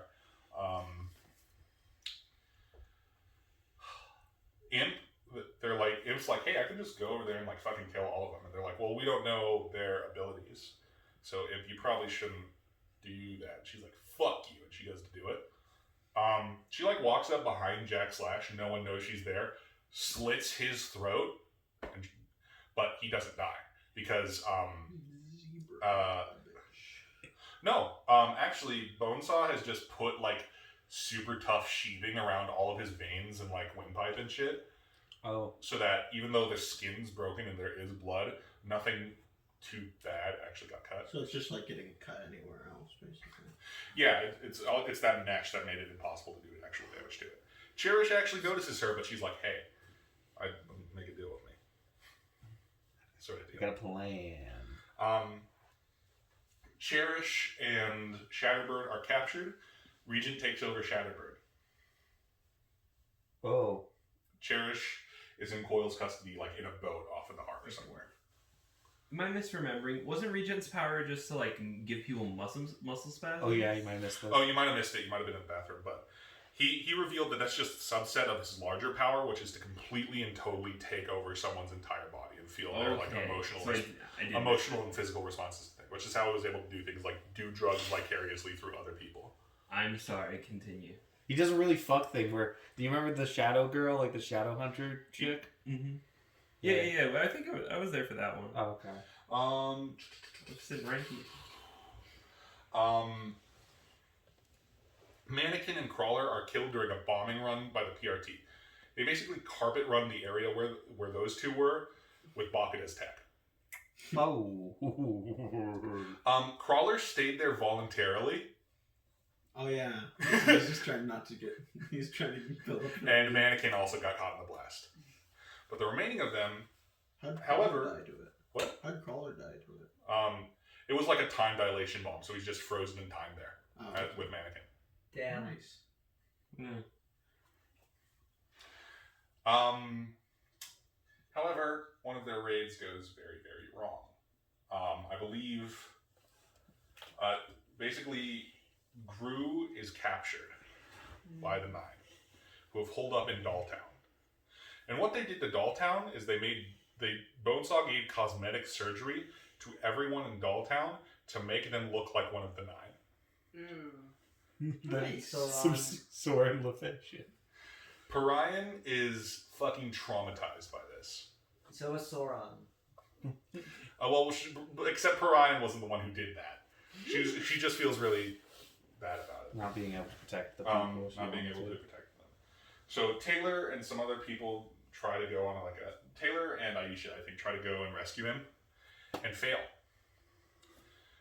When they come to, they're in like a walk-in freezer in the mall that they took over in Dolltown. And Bonesaw added a bunch of external nerves to Brian and wired him into the walk-in freezer. So he was in constant pain as the cold and electricity is just coursing through him constantly. He was also conscious as she like opened up his rib cage and like fucked with organs and shit in there. It was really fucked up. But she sees Skitter and she's like, "Oh, I've heard of you. You have a lot of potential. You're probably going to be really, really fun." And she explains a concept that becomes important later called the passenger, which is basically the mind of your powers. So how you can instinctively use the powers is the work of something called a passenger or an agent in your brain. So that's what you can subconsciously do some things with your powers. It's like a third lobe. Yeah, sort of a lobe. There is a biological component to it, but a passenger is some sort of weird metaphysical component to it that helps you control that. Like, that takes over the instincts. If there's a power with like a semi-sentient component to it, then that's your passenger talking. Like all the bugs. And Bonesaw actually starts operating on Taylor, but then the rest of the surviving Nine come in and they're like, "Hey, stop doing that. We got to move somewhere else, all right? The rest of them will probably find us, and then we'll be fucked. So just choose some of these guys to take." She's like, "Oh, okay. I'll take Taylor and Eb, or I'll take Skitter and Eb." And then Brian has a second trigger event Who could wonder why?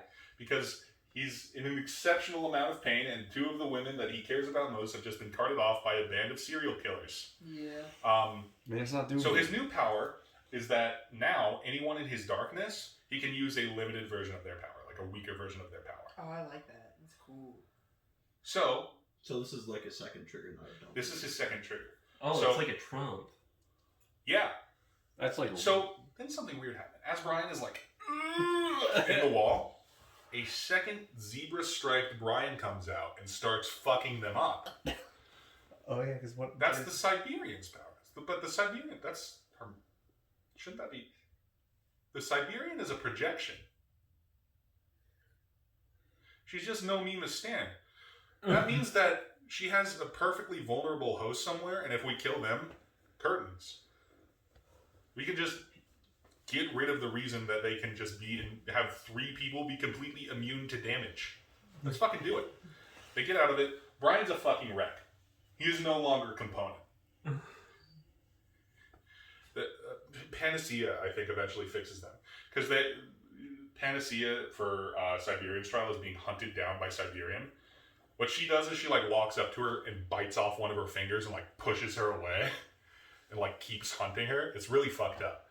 But they eventually rescue Panacea. So Brian's just goo in a chair at this point. He's No, dead. look, so they bring him to Brian and she fixes him. The nerves and stuff. And she's like, hey. Taylor's like, hey, look, we could use your help, all right? You're trying to do the right things and you've done some bad things. Okay, I can relate to that. Just please help us out this once. She's like, sure, I'll help you out this once. And she makes some super bugs. It's really dope. She makes some, I think, flies into relay bugs that extend her range as long as they're in her range. Oh, that's cool. Uh-huh. Does Taylor have a personal pet bug that's like her friend? She does now, because Panacea also makes a giant Hercules beetle that she named Atlas that can like fly, and so she has like a riding mount now. Oh, that's cool. But she's also like, yeah, but you're still a villain, so I didn't give any of them digestive systems. Except Brian puts his darkness up and gives Atlas a digestive system. Yeah. So he can eat. So Atlas can have food.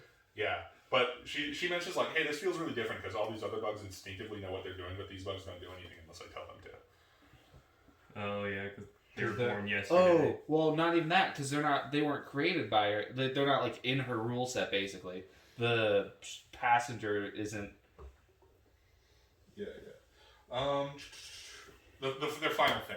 Bonesaw and Jack are basically the only 2 of the 9 left. Bonesaw makes a prion disease. Oh, what's that?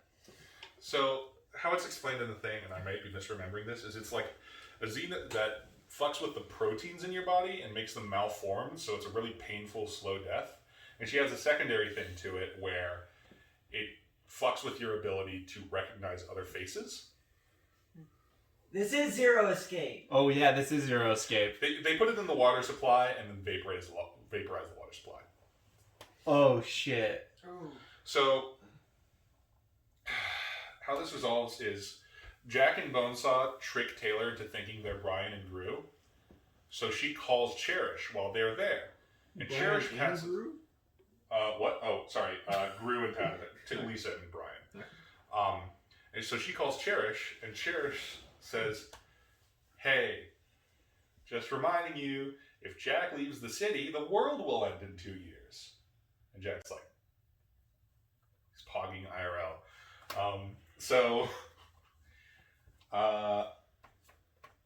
They basically go to harass Panacea, who tried to heal Victoria and then made her much worse. Just basically a mass of flesh, limbs, and nails who can only communicate by like blinking. Christ. Really fucked up. Should we like Made in Abyss style here? Yeah, it's really not good. So she's fucking freaking the hell out, and she's also immune to the prion disease. But Taylor busts in, tries to help her. They eventually settle with recruiting Hook Wolf and fucking Alpha out of town. The 9 do. They've had their kicks. Panacea is broken by this. She basically creates a counter to the prion disease that can be spread through human contact and then turns yourself into the birdcage. Rough McGuff. So at the end of this sort of arc, the 9 are out of town. All of the other gangs have been kind of done out of town. And basically Taylor and some of the undersiders are sent to like threaten the mayor so he doesn't condemn the city at like a congressional hearing.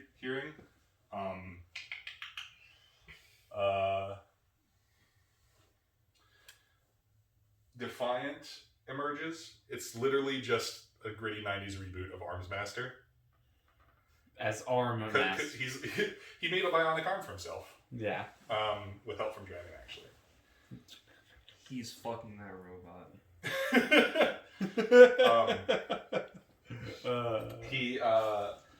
There's a great he's basically the only one who wants to go after the Nine because the 2 years is now common knowledge in the the parahuman community now, and Armsmaster is the only one who wanted to go out. So he basically goes as Defiant, who is also a big tinker with a lot of high-tech armor and works with spears. And he goes out, and Who could this be? someone's like, literally one of the wards, I think Gallant is like, are we, what's going on here, boys? We not gonna say anything? And then the director, Emily Bigot, is like, well, I'm here to listen to your concerns. So if you have a concern, we'll review this while the Slaughterhouse Nine are going away and listen to your concerns about whoever this guy really is. Do you want that, Gallant? He's like, no. Bigo's a bitch. And they basically fuck off to go to Nine and have a very deeply emotionally touching experience. Where, he tries to work on Dragon's code to make her to remove those restrictions. And he doesn't. No, Doesn't work. Damn. not really. However, Dragon built some 9 suits specifically for hunting the Slaughterhouse Nine. And while they don't know where the 9 are, 7 of them are stationed in Brockton Bay to deal with the Undersiders and the Travelers, who have gotten really fucking powerful. Because they're the only 2 gangs there now, and they're really friendly with each other. Yo, what's up, dude? Yeah, nothing up, dude. So they basically bust into the thing and kidnap the director to get more info. They kidnap Pigo. She fucking hates parahumans, by the way. She was involved in the... I thought you said there was no racism. No, I said there was no eugenics. There's But What's the difference? She was one of the 2 survivors of an attack against an S-class threat called Nilbog. And for that, she fucking hates parahumans. However, she does have a temporary password to deactivate them for a while, and they go back to basically roosting. So they use the opportunity to go around and fuck them up. The most difficult of them is called the Azazel, which was designed specifically to kill the Slaughterhouse Nine. They take out 2. It's not a very super great fight. Well, not a super memorable one, except for a part where Taylor's trapped by the Azazel. And she's in a thing, in a bind. She's basically planking to avoid falling on a nanotech beam, like what Armsmaster used to damage Leviathan. And then she's like, hey, I'm gonna die. And then slurp. She's like, alright. And the automatic AI is like, alright, if you move out of this thing, you will be hurt. She's like, I can work with this. This statement is false. She's like, false, there. She's like, damn. I know fire works well against this nanotech stuff, and I have a lighter in my utility pouch. Hey, did you know that Imp had a second trigger event? She's actually she's all up in your grill right now, Azazel. If you move at all, you could kill her. She's now immune to your sensors. You can't detect her at all. If you move at all, you're going to kill Imp. And then escapes. Then Regent comes by with Shatterbird. They use Sundancer's power to melt a big ball of glass and then drive it through Azazel.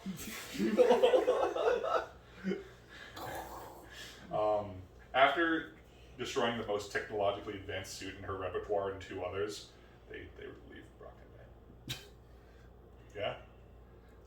Yeah? Real quick, how's our boy going to kill you in 2 years? What? Theo, yeah, Jesus. Theo, there's a subplot about Theo where he's talking to the remnants of Empire 88, who are talking to him. He's like, oh my god. He's like, they're trying to be helpful. They're like, well, we could torture you. And he's like, I don't. And his mom's like, hey, we can just let us power. He's like, and the other guy's like, no, can't do that. We got 2 years. So they go to like a parahuman like research thing. They talk to a Fuck guy this about boy like, up. and go to a thing about like parahuman studies, and he's like, "Hey, why do trigger events work?" And he's like, "We don't actually know. It just has to be extremely psychologically distressing." But since they've all been docs, like PRT are coming there. She's like, "Hey, I got an idea. Purity, get us out of here." He's like, "Okay, grab Theo." He's like, "Sure, I will." He grabs Theo, and then as they're flying away, he like drops him. So Theo's been completely abandoned by like everyone he ever knows. Like some fucking where in Chicago. Just fucking. See you later. He's a 15-year-old boy that I have to fit on the streets of Chicago. See you later, Doc.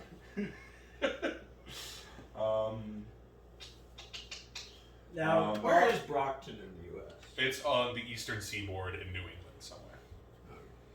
I assume it's a fictional. It is a fictional It's place. fiction.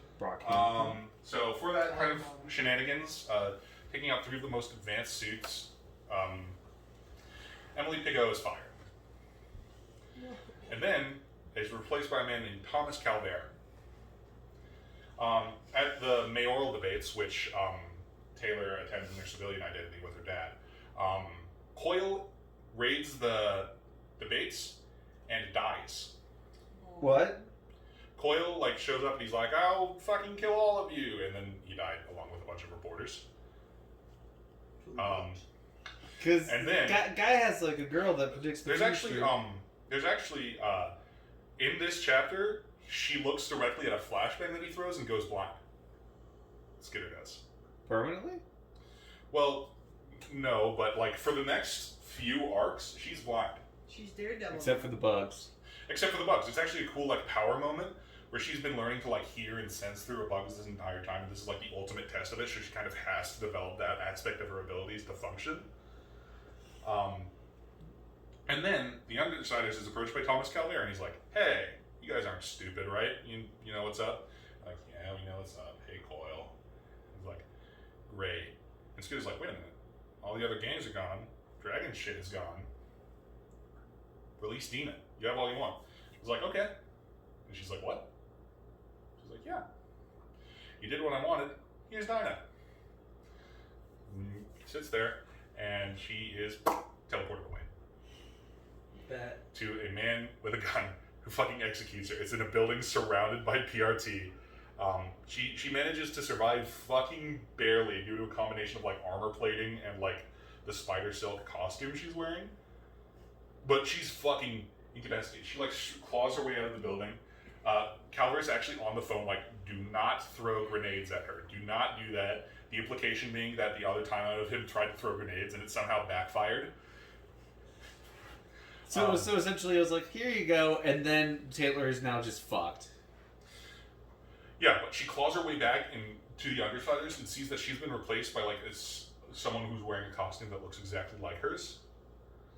And it turns out that he's enlisted a tinker who can do things that replicate other powers. And Trickster, the leader of the Travelers, his power is switching things, like teleportation-wise. Like he can switch things of approximate size. So he hired a tinker that can do anything once. Oh, fucker. He hired Lee to imitate Traveler's powers and switch her out with a decoy. So it's a very long and arduous kind of battle against this PRT squad that eventually culminates in Skidder fucking point blank executing Thomas Calvert. However, before he died, it's actually revealed that Tattletale's been embezzling from him and just paid all of his mercenaries slightly more.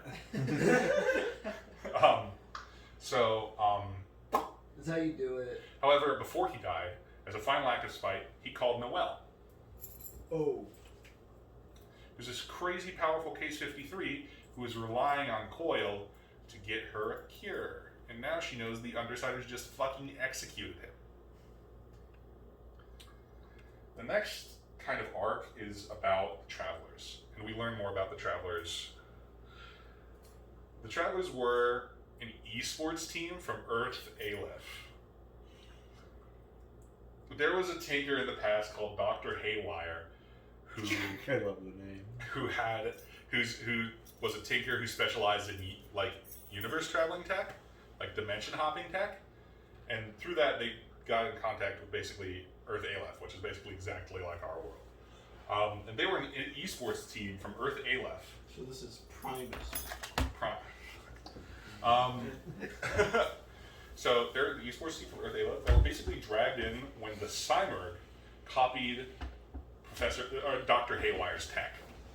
Because the Cymerg is basically a massive psychic monster. She it's can more- do a little bit of it's physical 420. damage. She can do a little physical damage, but her main modus operandi is doing psychic. She basically turns people into ticking time bombs. Like, remember, the mannequin was the result of a Cyberg attack. So this massive kind of psychic screen, and she can also mimic the tech of Tinkers in the area and build it really fast. So basically, they were dragged into Earth, Earth Bet, where Worm takes place. They found cauldron vials. They all drank some, except for Noel, who drank half and was forever fucked up by it. And then it's not super important. So their goals are to find a cure for Noel and find a way back to Earth A.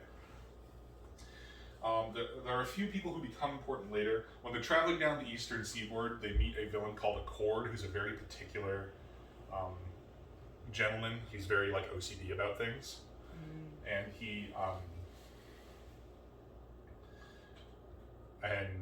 Noel started some clones of one of their teammates started rampaging through his territory. They put him down. He demanded like a sacrifice for it. So one of the teammate that did that, the travelers basically were forced to sacrifice him to Accord, who basically sold him to China. No meme. Damn. So he's rogue. Get captured by the Chinese government. No, he's literally sold to China to an organization called the Yang Ban, who we'll talk about later. And another important person is a guy named Oliver, who's kind of like a behind the scenes member. Like, he can't fight at all, but his ability is to basically, his features shift when you look at him into whatever you find most attractive about a person. He's Aphrodite from Percy Jackson. Basically, I mentioned this because it becomes very, very important later. Although I guess we don't know. So if I like a girl with massive schnappers, No, it's just I his know, face. I know, I'm just making a joke. So how do they come into this world? The The gamers. Dr. Haywire. The Cymer copied Dr. Haywire's tech because she has the ability to copy Tinker tech. Tinky. So they have to fight against Echidna. She starts rampaging through Brockton. Noelle is renamed Echidna, who is the Greek mother of monsters, because her ability is she can eat people, and while they're in her massive fleshy body mass, she can spew out malformed clones of them with versions of their superpowers. Oh, that's cool. The horrifying. first person she eats is Vista. Oh, that. She's the woman from the bank robbery who can like manipulate space. That is fucked. That's bad. That's real bad. That is really So they immediately go to the PR team.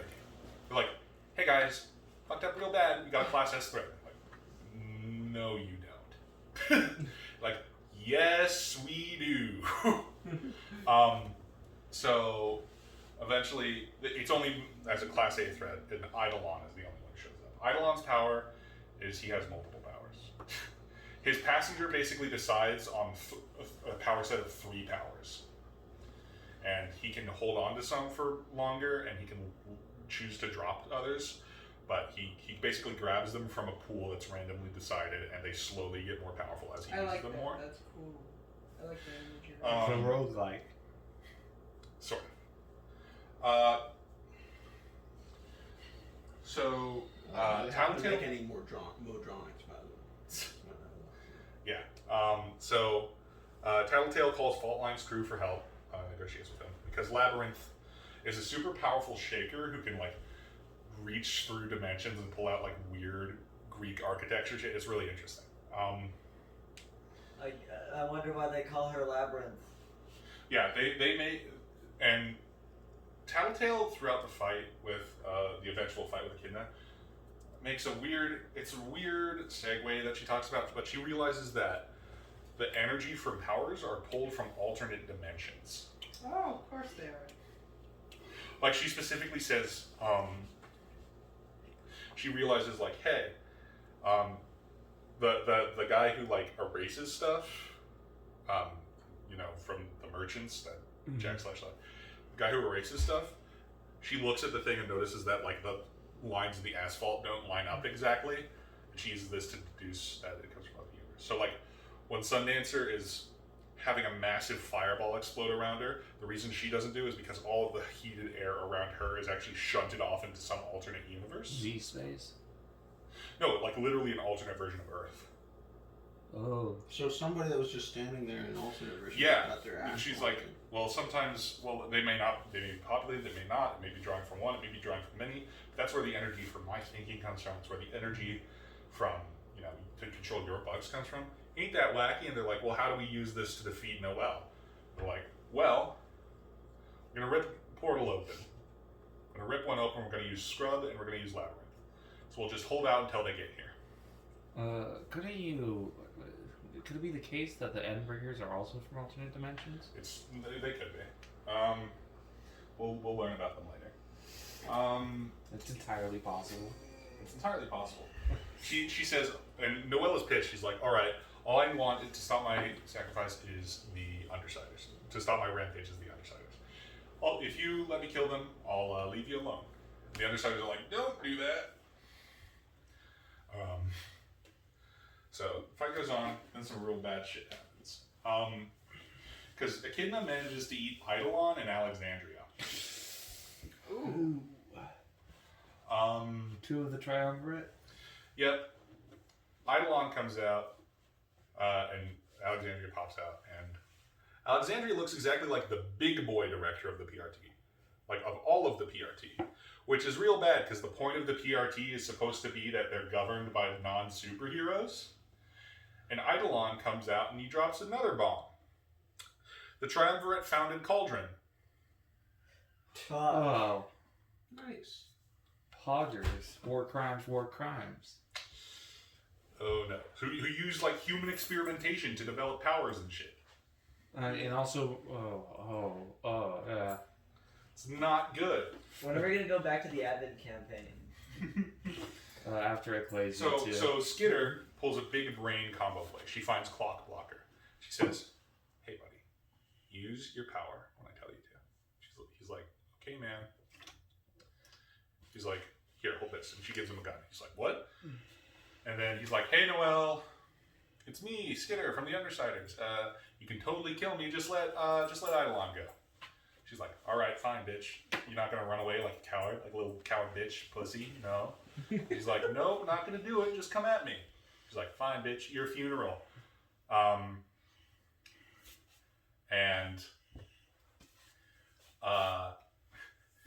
She's run a line from the gun that Clock Blockers is holding, of Spider Silk, all the way forward to her. So when she charges towards Skitter, she freezes it and she impales herself on it and is cut in half. Oh. And then the combo move between Scrub and Labyrinth comes up. It opens a portal to Earth Aleph. Oh no. They're like, hey, Sundancer, you're the only one with firepower to kill Noel. Just do it. Just do it right now. Just do it. And she's like, Noel's my friend. And she's like, yeah, but she's killing everybody. Just do it right now. She's like, well, is everybody out of Sundancer? Oh, well, is everyone out of Echidna? Yes. Do it now. Do it now. Do it now. So she does, even though there's still like 4 dudes in there. And they all escape to Earth Aleph, except for Trickster, who helped Echidna and is sent to the birdcage. Trickster's the guy that can like switch places. Right? Yep. And he yeah, and because Alexandria is like, hey, we can't have a portal open to this other Earth, or we'll have a war with them. She just moves it to a portal with like a really undeveloped alternate Earth. Okay. No, finally, we could use So, that portal to go back to Anyway, Monkey. post Echidna. Things really speed up. There's still good fights and stuff, but the broad strokes of what happens is now both more interesting and important than the actual nitty-gritty details. First thing that happens in Post Echidna is, the PRT gets a new director, Director Tag, who's a fucking weird, malicious psychopath. As some of the characters seem to be. He's like a General MacArthur type, real dickhead. Excuse me, President Eisenhower, I need to nuke China 52 times. So the first thing that he does, Taylor goes to her school because one of her classmates has like deduced her secret identity, and she needs to put that stop to that shit. And she's like, "Hey, stop it! Don't do that. I'm not a supervillain. Fuck off." And then Defiant and Dragon come in. Oof. They're like, "Hey, Skitter, we're bringing you in." And she's like, "Fuck." They just doxed her. Not cool. But she has this great, like, I am Spartacus moment where she's like, "Hey, if the Undersiders have helped you out of this school, get me the hell out of here." And, like, a third of the, like, lunchroom go out with her. And, that, like, her former bullies realize, oh, fuck, she could easily have killed us at any time. But her civilian identity is now public knowledge, so she can't go back home to her dad. Her dad knows that she's, like, a crime lord. It's not a good time. The 100 Mafia. She is a level 100 mafia. Level 100 boss. Level 100 boss, yes. And she's like, fuck.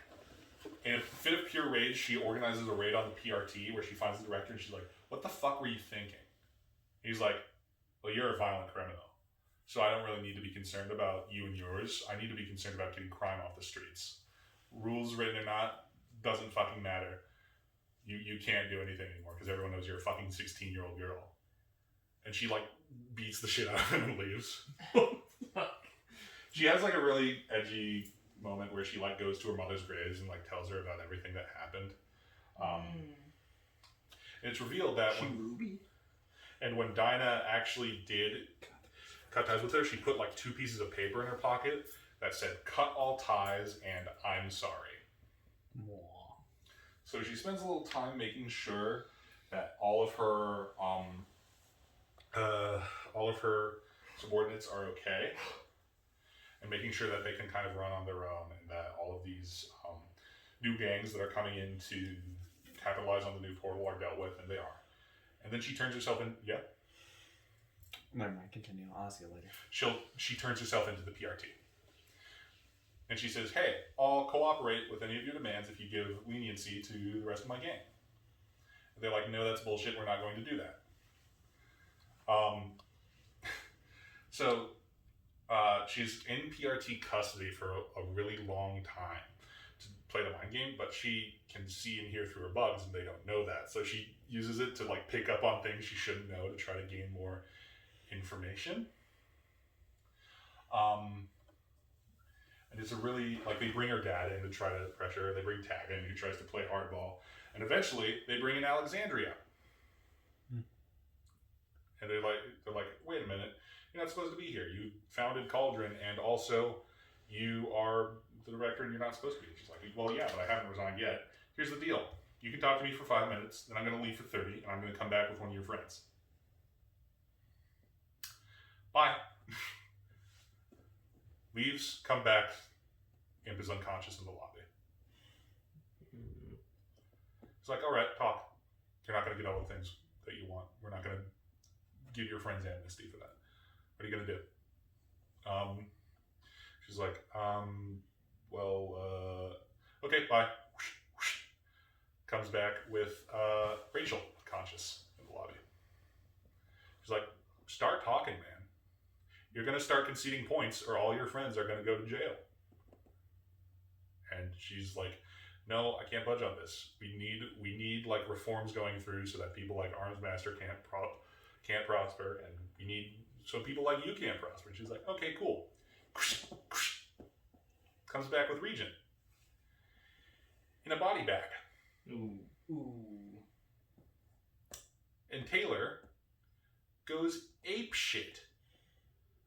There's a really great moment where Tag's like, "Oh no, she knows." And Taylor directs her swarm to kill Tag in Alexandria. And PRT staff come in and tranquilize her. But they're standing orders. There's a great moment where she's like, I could only think how Tag had just signed his own death warrant. I could have called the swarm off in the last moment before I faded, but I didn't. Yikes. So when she wakes up, Defiant and Dragon are there. They're like, hey, this is a PR nightmare. What the fuck did you do? Not gonna lie, this looks pretty anti-consumer. Here's how this is gonna go. We can't sell the action figurines and shit. Here's how this is gonna go, alright? You, my friend, are joining the wards, and if you move a single fucking centimeter out of line, you're in jail for the rest of you're going to the birdcage. Ooh, that's not good. She put people away there. But we're going to frame this as Alexandria, during the Echidna incident, was revealed to be not a super great person. So you're really going to have to work on your image. Oh, fuck, this is awful. Oh my god. So immediately after being doxxed, like, the previous day, she's now on TV again. And there's this great montage of everyone who she's, like, ever crossed, like, Lung in the birdcage is watching her. And he knows her civilian identity. Sophia's watching it, and she, like, fucking busts the shit out of her TV. It's, like, it's this really great, like, montage sequence. And there's there's good stuff in the, like, wards arc where she joins the wards.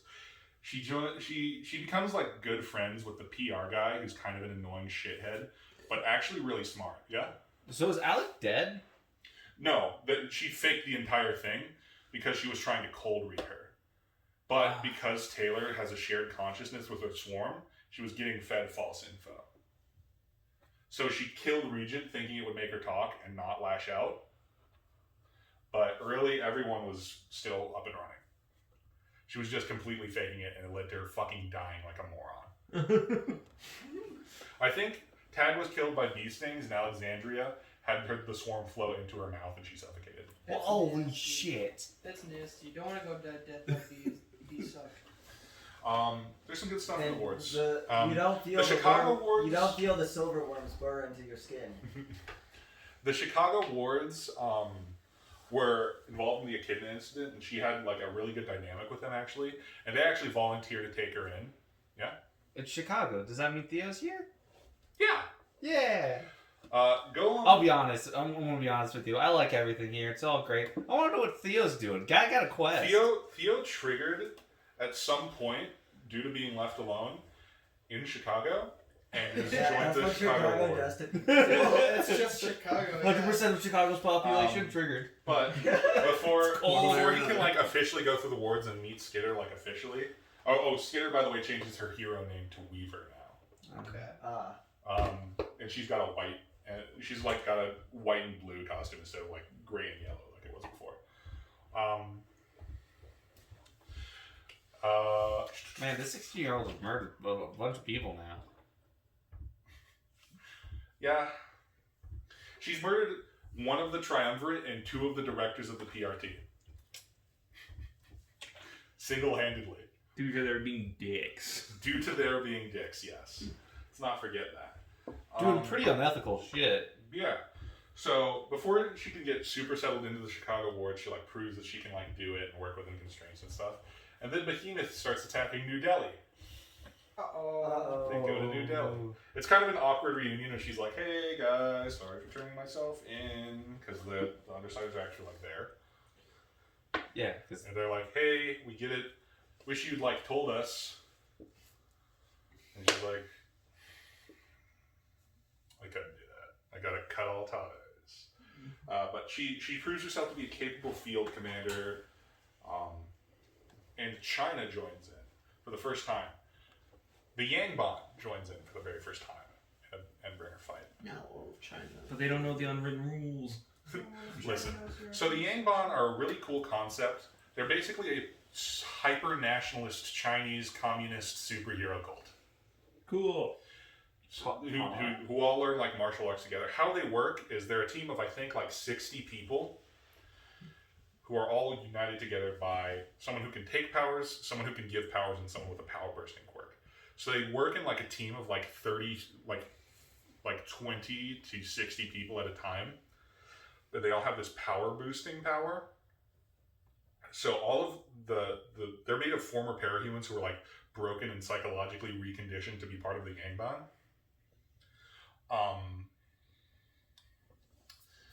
So they have their power taken away and given in equal measure to the rest of them. So they all have regular powers at 1/60th what they were, basically. However, because of the power bursting power, when they're all together, they can basically fight at 1/5 efficiency for all of those powers. So they're like a super coordinated martial arts group. However, due to some shenanigans, Accord is there. And Accord sold Cody to the Yangbang. So Cody sees this as a member of the Yangbang, and he's like, I'm killing that fucker. I don't care that I'm in the cult. I hate this man enough to get away from my cult and fucking slaughter him. I'm going to do it. So he goes there.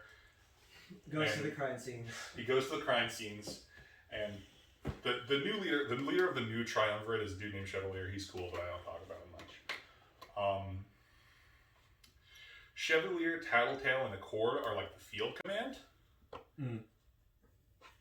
Cody kills Accord and severely injures Tattletale, and also Chevalier. During the fight, Weaver proves herself to be a really good field commander of the Chicago Wards, and she meets Golem, the newest member of the Chicago Wards. He's like a dumpy kid who wears like knight armor and like a plain mask. And his power is really cool. He can put his hand or like any of his limbs into something, and it comes out of something of the same material. So if I put my hand into this, I can make like a plaster fist appear, and I need this plaster. Oh, that's cool. Of any size? It can get pretty big. So it's like what Mario does, kind of, but instead of teleporting his fist, he just like. Yeah. So it's sort of closer to like the Edward Elric, like. Okay. So he can put his hand into like a skyscraper and then. Yeah, he can put his hand into concrete, and it can be a concrete hand. One thing he does against Leviathan is he puts his hand in like this, and because because Behemoth can throw lightning, it like bounces between the two fingers and stuff. Oh, that's cool. It's really awesome. Okay. So the wards are like the junior protector. where are the real ones then? They're also there helping. They're part of the PRT, right? They're part of the PRT. They haven't officially joined the Protectorate yet. They're just like Vibing. for teenage superheroics. And also, if you've committed a lot of crime. Yeah. Crime time. Weaver's dynamic with Defiant now is actually really good because he's very like apologetic. He's like, "Hey, I realize I've done some fucked up stuff to you, and I'm sorry." And as thanks and as like an apology, he actually designs her like a flight pack because when she goes to prison, Atlas dies because she can't feed him anymore. Her followers actually make a bronze cast of his shell. Oh. Jacob's so sad. It was a beetle. He did nothing wrong. He was just a beetle. He was just a beetle. Oh yeah, because he was one of the genetically modified ones, so he couldn't eat. That's so sad. He was just standing there waiting. Oh, God, it's like Fry's dog. It is like Fry's dog. Oh, it just was waiting there, probably with his little tongue sticking out. I'm like, I'm more more asses. In this fight, Behemoth is about to kill Imp, but Regent takes the hit for her. Regent dies in this fight. Oh. It's really, really sad. Oh man, rolled a d4 on that one. But then, at the end of the encounter, they very nearly lose, but Scion shows up and kills Behemoth. Oh. Okay. He never kills them. Except for this time, he just eviscerates him. Completely destroys him, shredded, gone forever. Damn. Behemoth dies. How? Like, just Scion's a fucking god. lifts him up off the ground and breaks him? So how Endbringers work as discovered? Yeah. So is Scion a being that went through like a trigger event and then got superpowers and then they're literally He's just probably a super triple OP? trigger, is what he is. We're not yet clear on that. We Okay. learn a little more about It's Scion just a later in the guy. series. Dude, just vibes. So He's just hanging out. the death of Behemoth is the beginning of the time skip. The time skip is covered in like a couple chapters where, seemingly in response to Behemoth's death, 3 new Endbringers emerge. Tohu, Bohu, and Khonsu. and they all live in Japan and have an apartment. One's a big old, like, Khonsu is like a big, like, fat Buddha guy who just teleports. So he's not attacking any one place. He just fucks shit up for like 2 hours and then shook to another population center. Tohu and Bohu both work together and they like terraform the planet to be uninhabitable in the Oh. area that they are. That's mean. It's really fucked up. He's an asshole. This entire time, Skitter and Golem are training and like being friends because they're both have really similar origins. They're both foils, and it's really interesting. Because even though they have like a decent relationship with the rest of the wards, the real meat is between Golem and Taylor, or Weaver. Weaver. Golem, I don't know if I mentioned this, is actually Max Anderson, Kaiser's son, Theo. That's what I thought. Okay, so It's Theo. Oh, Miss Theo. Theo, you're gonna be using he's my favorite. He's such a Chad. He's like starts out as a dumpy kid and then he trains to actually like be fit and cool. Because Taylor also did the exact same thing.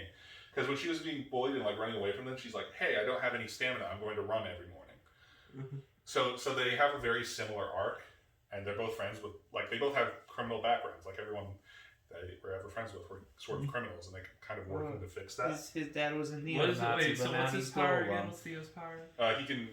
Oh, that's right. Oh, okay. Sorry, And sorry. he, right. it's actually really cool because Skitter is a great Weaver is a great tactician, and she can tell him how to use his power. And she actually, because Kaiser's power was to generate metal, and he uses like used to use like pyramid shaped lattices to like trap like Long and Leviathan. He tried to do, and she taught Theo how to do that with his power. Oh, cool. And it's really cool because he does like Naruto jutsu things. He carries like a shield with like tiles of different materials like porcelain and plaster and Oh, steel that's in it. cool. And he teaches her like the Naruto like jutsu combinations to like build a pyramid like his father, but she never tells him because he knows she knows he'd refuse to use it if he knew his dad was the one who made it. Pyramid Jutsu. It's so cool. He explicitly named himself Golem because it's a Jewish myth and he wanted to distance himself from his father who's a neo-Nazi dickhead. It's so cool. What a fucking middle finger. I love Which that. you can make a giant one. He can't make a giant one. Regent told him to do it and he didn't because Poke he was him too in the pussy. eye. And then at his funeral, he did. In the time skip, yeah, it's just basically Taylor in the shit mines of fighting one Endbringer attack every 2 months. Christ. And I feel like you can't make enough powers for that. eventually, another cool thing that happens during the time skip is Imp tracks down and kills Heartbreaker. And he takes his wedding rings and she takes his wedding rings and puts it on Regent's grave. And she adopts all of his kids. There's a great bit where post time skip she uses a lot of like really big words that like she doesn't usually use, and they're like, "Where are you learning that?" She's like, "It's not important." And then in one of her interludes, she has like the little kids like reading 20,000 Leagues Under the Sea to her while she's driving them around. Nice. Who? So Imp adopted children? Yeah, the children of Heartbreaker and his harem. Nice. But To take care Imp's of like them for- 16, right? Yeah, she's 16 now. How did Who she adopt cares? children? Who cares? You think she's doing this legally? Oh, there we go. Oh, so she kidnaps children. She kidnapped children from a guy who literally spent their entire childhood pumping terror into them until they triggered. Legally is not a concept in this. Like, So, Brett, Wait, Uh, some- look, what? No, this never is mind, this is like the Eastern Seaboard after Uh, I guess she could just kidnap the kids because she's just like, I'm taking this child, and then A everyone's like, subplot- hey, she's taking the. Who's that again? A subplot throughout all the interludes is the Slaughterhouse 9, Bonesaw and Jack and Hookwolf acquiring cloning technology. Yikes. They also acquire a guy who can kind of slide them, take the Slaughterhouse 9 and put them over here in a massive cloning complex. Thanks, Patrick. What is And that? they also That's all procure Ricky? the PRT database that the Undersiders stole. That's not bad. Why didn't they break So they that? clone 9 of every member of the Slaughterhouse 9 that have ever existed. Oh. Oh. Awesome. And one of their founding members, Grey Boy. We'll talk about Grey Boy in a second. Is he? Well, no, he couldn't be. So do the clones have the memories of their previous? No, there's actually a really long interlude about Bonesaw like training them to have the same powers and shit, and, like conditioning them to react in the same way that they would, and like teaching them about themselves. Oh. But Bonesaw is starting to have doubts due to some interference from Cauldron. They're like, "Hey, build a kill switch into this." She does. She actually builds a mechanical lattice into her face that locks up whenever she wants to not be caught lying. So she can like physically smile and like talk normally even when she should be like biologically having tells and stuff. It's really fucked up. But she does that to convincingly lie to Jack and Grey Boy.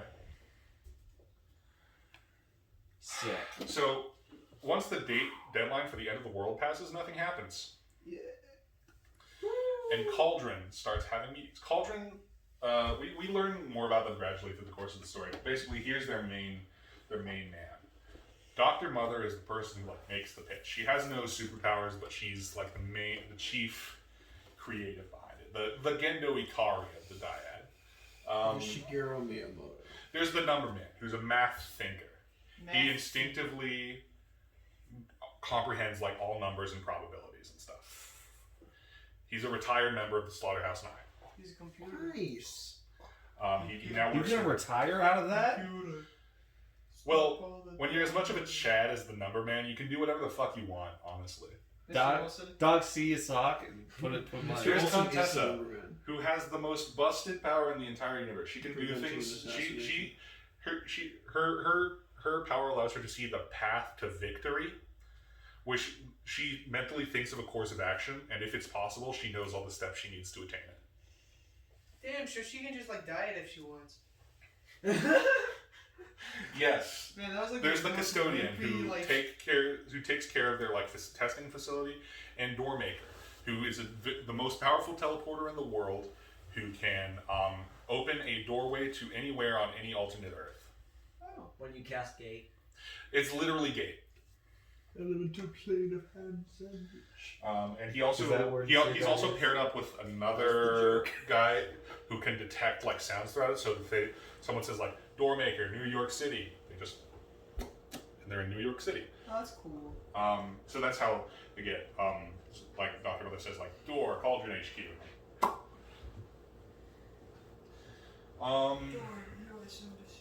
So the Slaughterhouse 9000 incident. Clones are let loose on the world. They're in a place called Killington, New York. There's a lot of fights between them. Killington. The main focus is between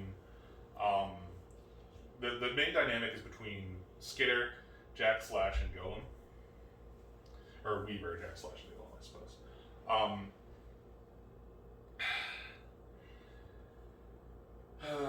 Grey Boy's power is to loop people in time. Everything except for their brain. stuck in time. Oh, boy, I So- got that virus. So he like loops you for like 6 seconds, like a vine, I guess. But Oh. if he stabs you, that pain is always fresh because your body never has time to adapt, and your brain isn't aging at all or isn't going through the loop. So, towards the end of this encounter, they find the cloning facility that the 9 were using, and they've prepared a videotape for Golem. He's like, "Hey, it's me, Grey Boy. I'm just slaughtering your entire everyone you ever knew who abandoned you." And then he takes Esther, loops Purity, and like sets her on fire. Oh my god. And he's like, "All right, if you give me Esther, I won't hurt you, and I won't hurt, or I won't hurt you anymore, and I won't hurt her." And what she does is she throws Esther out the window. or tries to. Doesn't work because Grey Boy, you weren't supposed to do that. Fire. It's really fucking rough. Golem is in the shit mines. He's punished Golem. Sounds like it's about to be a second trigger event, or just depression. Just depression, man. So they are about to escape when Skitter manages to kind of track them down with a gun, and she chooses to take out like a couple of the lesser clones and Aster. She kills Aster so she can't be used as leverage against Theo or be trained into like a massive serial killer prodigy or tortured by Grey Boy. This permanently and forever ruins the friendship between Skitter and Golem. Because obviously. Yeah. It's a really fucking... That's one of the like most commonly... In the worm memes community, Taylor has a similar reputation to Anakin Skywalker for child murder. Well, just why? Kill a lot of kids, bro. I mean, like, why would you do Shit that? happens. There must have been a better solution to the problem. But eventually the PRT find Jack Slash. They confront him, they like bury him in oil, but they bury him in like the containment foam. But as they do so, he's been looped by Grey Boy. He's making a monologue. And to deal with this massive influx of clones and threats, who has appeared but Scion? Golem deduces over the course of their interaction that Jack Slash has a secondary ability to psychologically manipulate other capes. And as he's talking about like nihilism and like how the world deserves extinction, there's only one person who can hear him, and only one person who agrees. Scion. Scion goes rogue. That's not a good look. He hoists a hand eastward and destroys Great Britain. As it should Finally! be. Hell yeah! Finally! No more Britain! No more Britain! No more Britain! Return. I'm going to destroy the British Empire. So this is where some of the more like esoteric questions are. When this happens, there is an interlude from Sion's point of view. He is one of what is called the entities, the worms of Worm, who are these massive crystalline entities careening through space and dimensions. They're sort of like life fibers, and this might help some of you who've seen Kill Kill get it. So what they do is they seek to gain knowledge and information and insight through conflict. And so they have pieces of themselves called shards that can attach themselves to intelligent hosts and augment how they interact with the world and gain information about how they interact with the world. This manifests to our plane of existence as like superpowers. And as they use the powers to like interact with the world, like if they burn like a tree, then like they know how a tree is formed. If they kill a person, they know like how to kill a person and how things is formed. If you destroy Great Britain, you know how to destroy Great Britain. Destroying Great Britain is its own reward, really. No It's gonna more happen steamed eventually. eels. Once you destroy the Great Britain, you learn how to make corporate empire. Dude, it's either you destroy Great Britain or Great Britain destroys itself after time. So, Brexit, baby, Brexit. while this is happening, there was a mass exodus of people through the portal to Earth Gimel in Brompton Bay. While he is just cruelly and childishly like slaughtering everyone. What a bitch. He's very much the virgin Scion. He's going around fucking slaughtering everyone. And Does he kill Jack? not clear what happens to Jack. Actually, presumably he dies because Earth Bet is completely decimated by the end of this. Shit becomes a virgin. The Cauldron eventually uses Doormaker to bust open the birdcage because they need everyone they can get.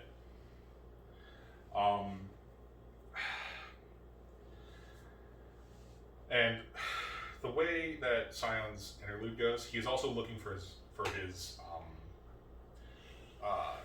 mate. He's the warrior and she's the thinker. So he's looking for the thinker, and basically how their life cycle concludes. But once they've gained everything they can from a plant, they condense it into one version of itself in one dimension and use the energy from that and the knowledge they gain from all the shards to propel themselves to another host planet. So they're basically like eldritch entities that are just Yes, it's fucking around. incomprehensible. And they try to kill Scion. There's a big confrontation at the oil rig fight where tons of fucking people die. Gru dies in this, Clockblocker dies in this, Eidolon dies in this. Oh, not Gru. He was a boy. What happens One of them. Boys. is everyone who's still alive gets a vision of Scion's true form. And it's a massive blow to morale. Because what they're doing is they're basically trying to drain an ocean a spoonful at a time. Because he has basically infinite physical matter to regenerate himself with. And the entity itself is a massive, like, planet-sized being that just regenerates the body of Scion every time. They try to, like... Taylor tries to go find Cauldron to induce a second trigger event, but that doesn't work because she had a double trigger. And you can't get a second. Yeah, and Contessa could tell her how to do a double trigger if she had, or how to do a second trigger if she had the potential to do it, but Just doesn't. just Yeah. does not. But Golem could. Maybe. How does Contessa figure out how to destroy Scion? She can't because her powers come from Scion, so she won't let her. No. He won't let her. What a cuck. Yeah. She also can't figure out how to defeat the Endbringers. Well, oh, real quick, Endbringers. Are they just another part of, like, just... So during the raid on, not the raid, but during the excursion to Scion, not Scion, the Cauldron, they find Eden, the Thinker, his mate. Eden? She's down there, basically like, what's his name, Adam from Evangelion, just a completely dead life form that they've been harvesting to make Cauldron serums. These In a poor blind dumb rage, he's motherfucker. just punching it to fucking death because his mate has been killed and harvested. He's fucking enraged. And the Endbringers are like really big chunks of this crystal who have basically developed lives of their own. I think it's eventually said that she had about there were about 20 potential Endbringers. Nice. Yikes. It's implied that it's somewhat implied that Eidolon is so strong that he was subconsciously creating Endbringers to be strong enough to fight him at his full potential. But he was so incompetent at actually using his power that failed. So now that the birdcage is open, Taylor goes to Panacea and she says, "Look, they tell me I can't have a second trigger event, but there's a biological component in addition to the shard. So I want you to enhance that. I want you to brainoid me and make my power stronger." She's like, "I can't do that. That's gonna fuck with your head." This big world's time." got to be running out of bugs. Yeah, like there's not much she can do at this point.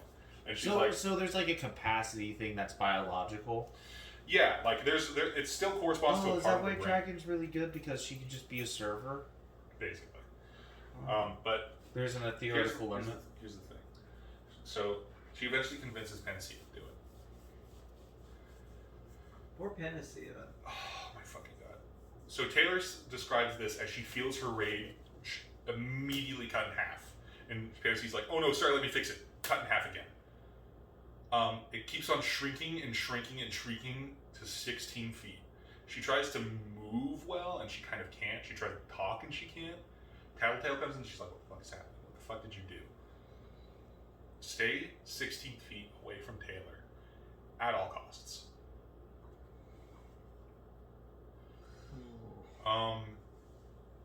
COVID.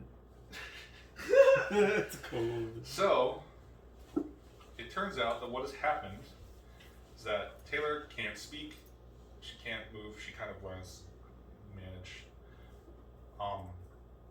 But she can now control any capes within 16 feet of her. Pick her up. Literally just throw her at Scion. Scion. Yeah. Get a cap. Well, Who could do what that? she does is finds Doormaker and starts thinking with portals. Anyone she wants, portals open up across the multiverse to every powerful cape she thinks she can control. And she just starts coordinating them like she would her swarm. It's a massive fucking fight. I can't really describe all of the beats and everything, but eventually what happens is she takes Oliver from the Traveler from Earth Aleph. And when Scion sees him, he begins to turn into Eden. And this demoralizes him to the point where Flechette, who is, by the way, I forgot to mention, did end up joining the Undersiders after Taylor left. She and Parian joined the Undersiders, and they're like a lesbian couple. She has enough thing to just fucking demolish Scion with her things. And Scion is eventually defeated. However, yeah? We keep going into like about Doormaker doing shit. What's he like? He just like is he just He's like a vegetable. oh so he just does whatever you tell him to basically. Yeah, he's in a complete vegetative state. He's like the guy that's seen too much. And What is doesn't know what to do anymore. Mhm. What is this? A garden? Taylor, him, veggies. So Taylor, over the course of this fight, loses the ability to understand English and read. And it fucking demolishes her. The last chapter, she's somehow more lucid, and she's kind of talking to Contessa about her regrets and how somewhere she went wrong, but it was all worth it. Contessa says, I know, and kills Taylor. Oh, Yeah. Euthanized. Well, let's be real. So- She could have died when we did the Emphasis 1-4 thing.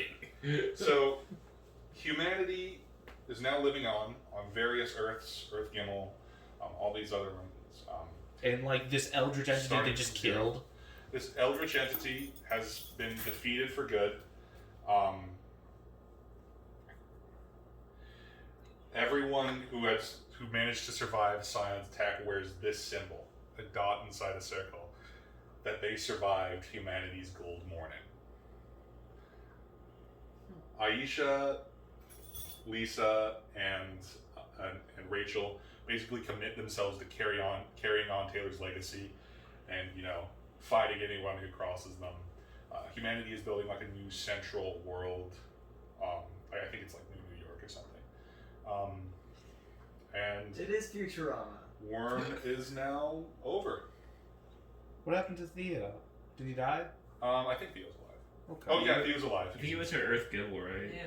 Yeah, Theo's alive. So yeah, in that process, Neo New we York learned from that Guilty we Gear. went from okay, there's some superpowers. Sometimes they can move things. Sometimes people can. Guys, Yeah, what any you don't Killing Cthulhu. Guys, what you don't know is that this is actually a prequel to Guilty Gear. They make Neo New York. Yeah. Any questions from anyone? A lot of names to try to It was a lot of names. I'm Not, so not, sorry. not, that's not your fault. It's just a lot of names. Well, it's also It's like, like trying to- Yeah, it's also oh, like, yeah, this the is minute- like 1.6 million words. Yeah, I'm like, okay, so that's that person, and what's Yeah. their power, and then who's that again? Alright guys, I'm gonna go back to Earth Bet. So we learned from going. We went from sometimes they have superpowers every now and then. They help some people. So okay, there are alternate timelines that you can access, and then you can go through the ultimate timelines and freeze certain people and make them stick in.